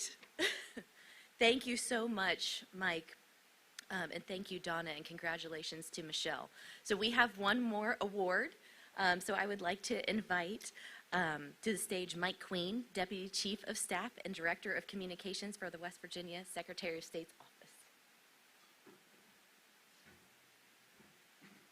Thank you very much. I mentioned earlier today that 6 years ago, when we were asked in the Secretary of State's office by Joe Kapp and the folks from Eastern to be involved with the development of the ecosystem in West Virginia, it didn't take very long for our current Secretary of State to say, we're on board. And as typical, we were all in. And we have been, we hope, a good partner with the ecosystem and you all as the practitioners in the ecosystem and understanding what our lane is and staying in our lane but being a reliable partner with each of you as we develop that infrastructure that we believe is so important between the entrepreneur and state government.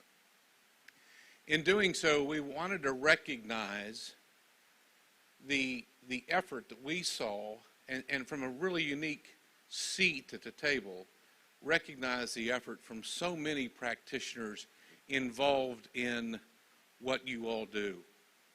And the Secretary said, let's recognize someone each year or try to recognize someone each year who's really had a significant impact on the ecosystem, on the practitioners, the people who are involved.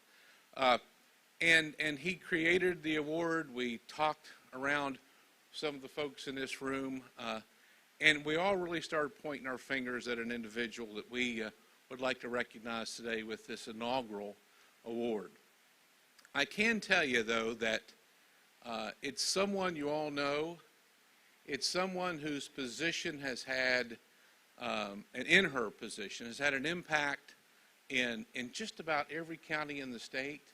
And she carries a big stick because she is an encourager, a cheerleader, an innovator, someone who steps up every time she recognizes leadership and innovation and true merit wherever that is found. And she did it in such a way that she would write checks. So that was really important to these programs. I got to see how impactful she was, and on a number of different occasions, but in one particular occasion, Secretary Warner, I mentioned earlier, really developed a relationship with the legislature so that we could take the data that we get and begin to put it into a system with all these new businesses that you as practitioners could use and be able to encourage those businesses and entrepreneurs to be able to use our system and register and stay focused and stay updated so that we could help especially with the Business Link, which is an incredible tool that you all are members of. So we found out that we could use this data and take this data and segregate it and get it out to people with all the new businesses that we're forming, especially through the pandemic with the sole proprietorships and the single member LLCs and all that. So Bill and Tara helped us get started, and I think we had 8 or 10 or 12 people on a call and said, help us get you what you want. What field should we ask for? And it's still evolving, but there was one person on the call that said, hey, this is a tremendous idea. I love this. I didn't realize we could do it. There weren't any other states that were doing it the way we were doing it. She said, we need to have a meeting, need to have another one of these, and let's get more people on. When folks found out that Mary Hunt was an endorser of what we were doing, the next call had 88 people on it. So she has since announced her retirement from the Claude Worthington Benedum Foundation. And I hesitated, Secretary, to call this, as you know, a Lifetime Achievement Award because she's too young not to have another lifetime of engagement and involvement. But I also mentioned earlier that the Secretary was in Huntington. I don't know how in the world he got from Huntington to here in 53 minutes and change and walk in this building, but he is here to present this Honorary Secretary of State Award for the first time to Mary Hunt. So, Secretary, if you'll come up, and Mary, if you'll come up.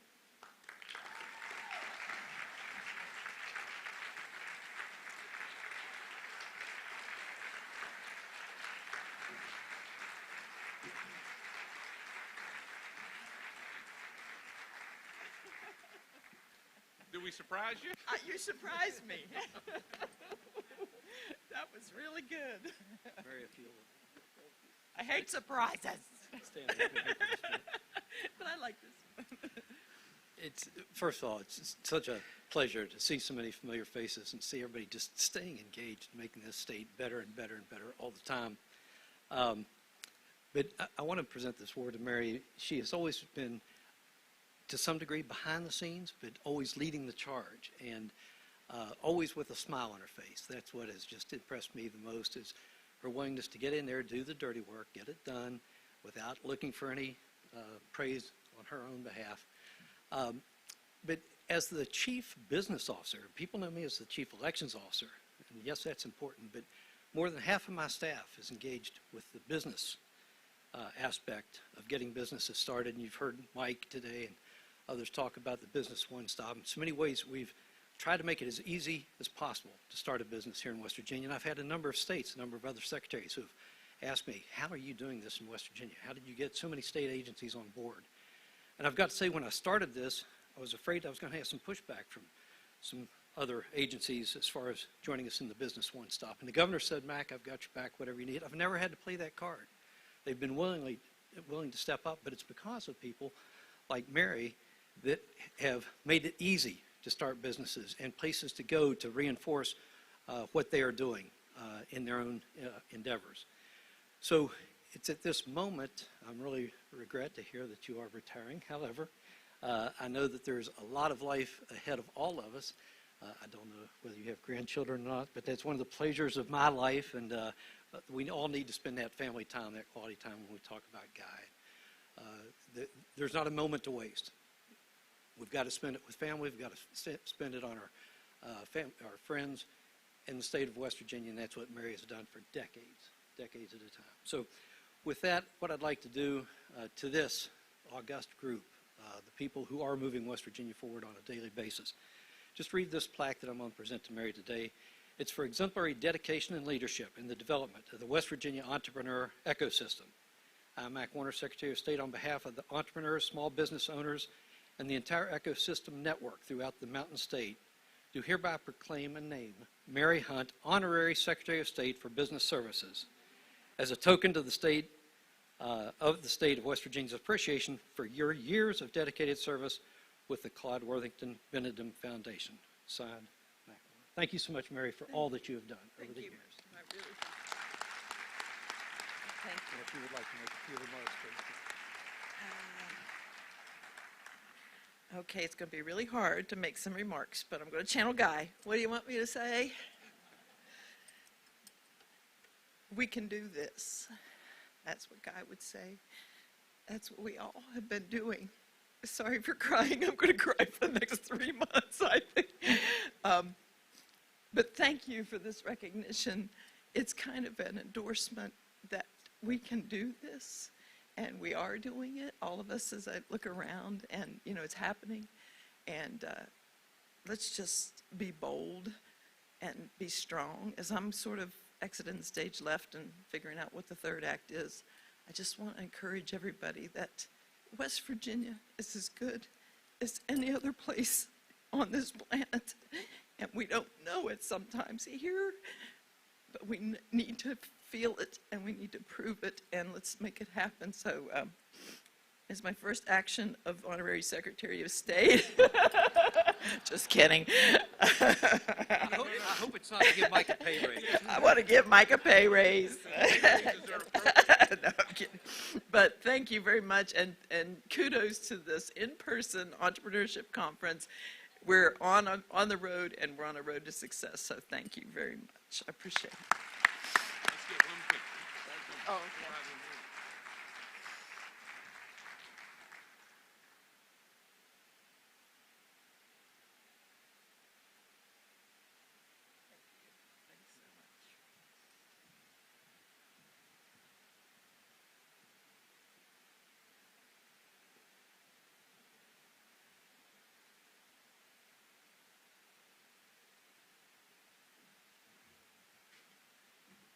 All right, what an afternoon. Can we please pull back up the slides? Okay. All right. So thank you, everyone. Congratulations to our award winners. There are just a couple more comments, and then we're going to get out of here. I just want to say thank you for everyone being here today. Thank you, Bill. This has been incredible. And thank you to everyone that has been a part of putting this together. What a great way to close us out with those awards. And I just want to send a friendly reminder. Please join us every month for our ecosystem call. We will not have one this month. We're trying to take next week off. So we will see you May 9th. It's the second Tuesday of every month at 2 o'clock. If you need to register, you can see here on the screen. If you go to West Virginia Business Link's website and click calendar, you can register online. All right. So thank you, everyone, again for being here. Please join us. Vantage Ventures is sponsoring a networking reception from 3 to 5 o'clock at the Equities House. All right. And that closes us out. Thank you.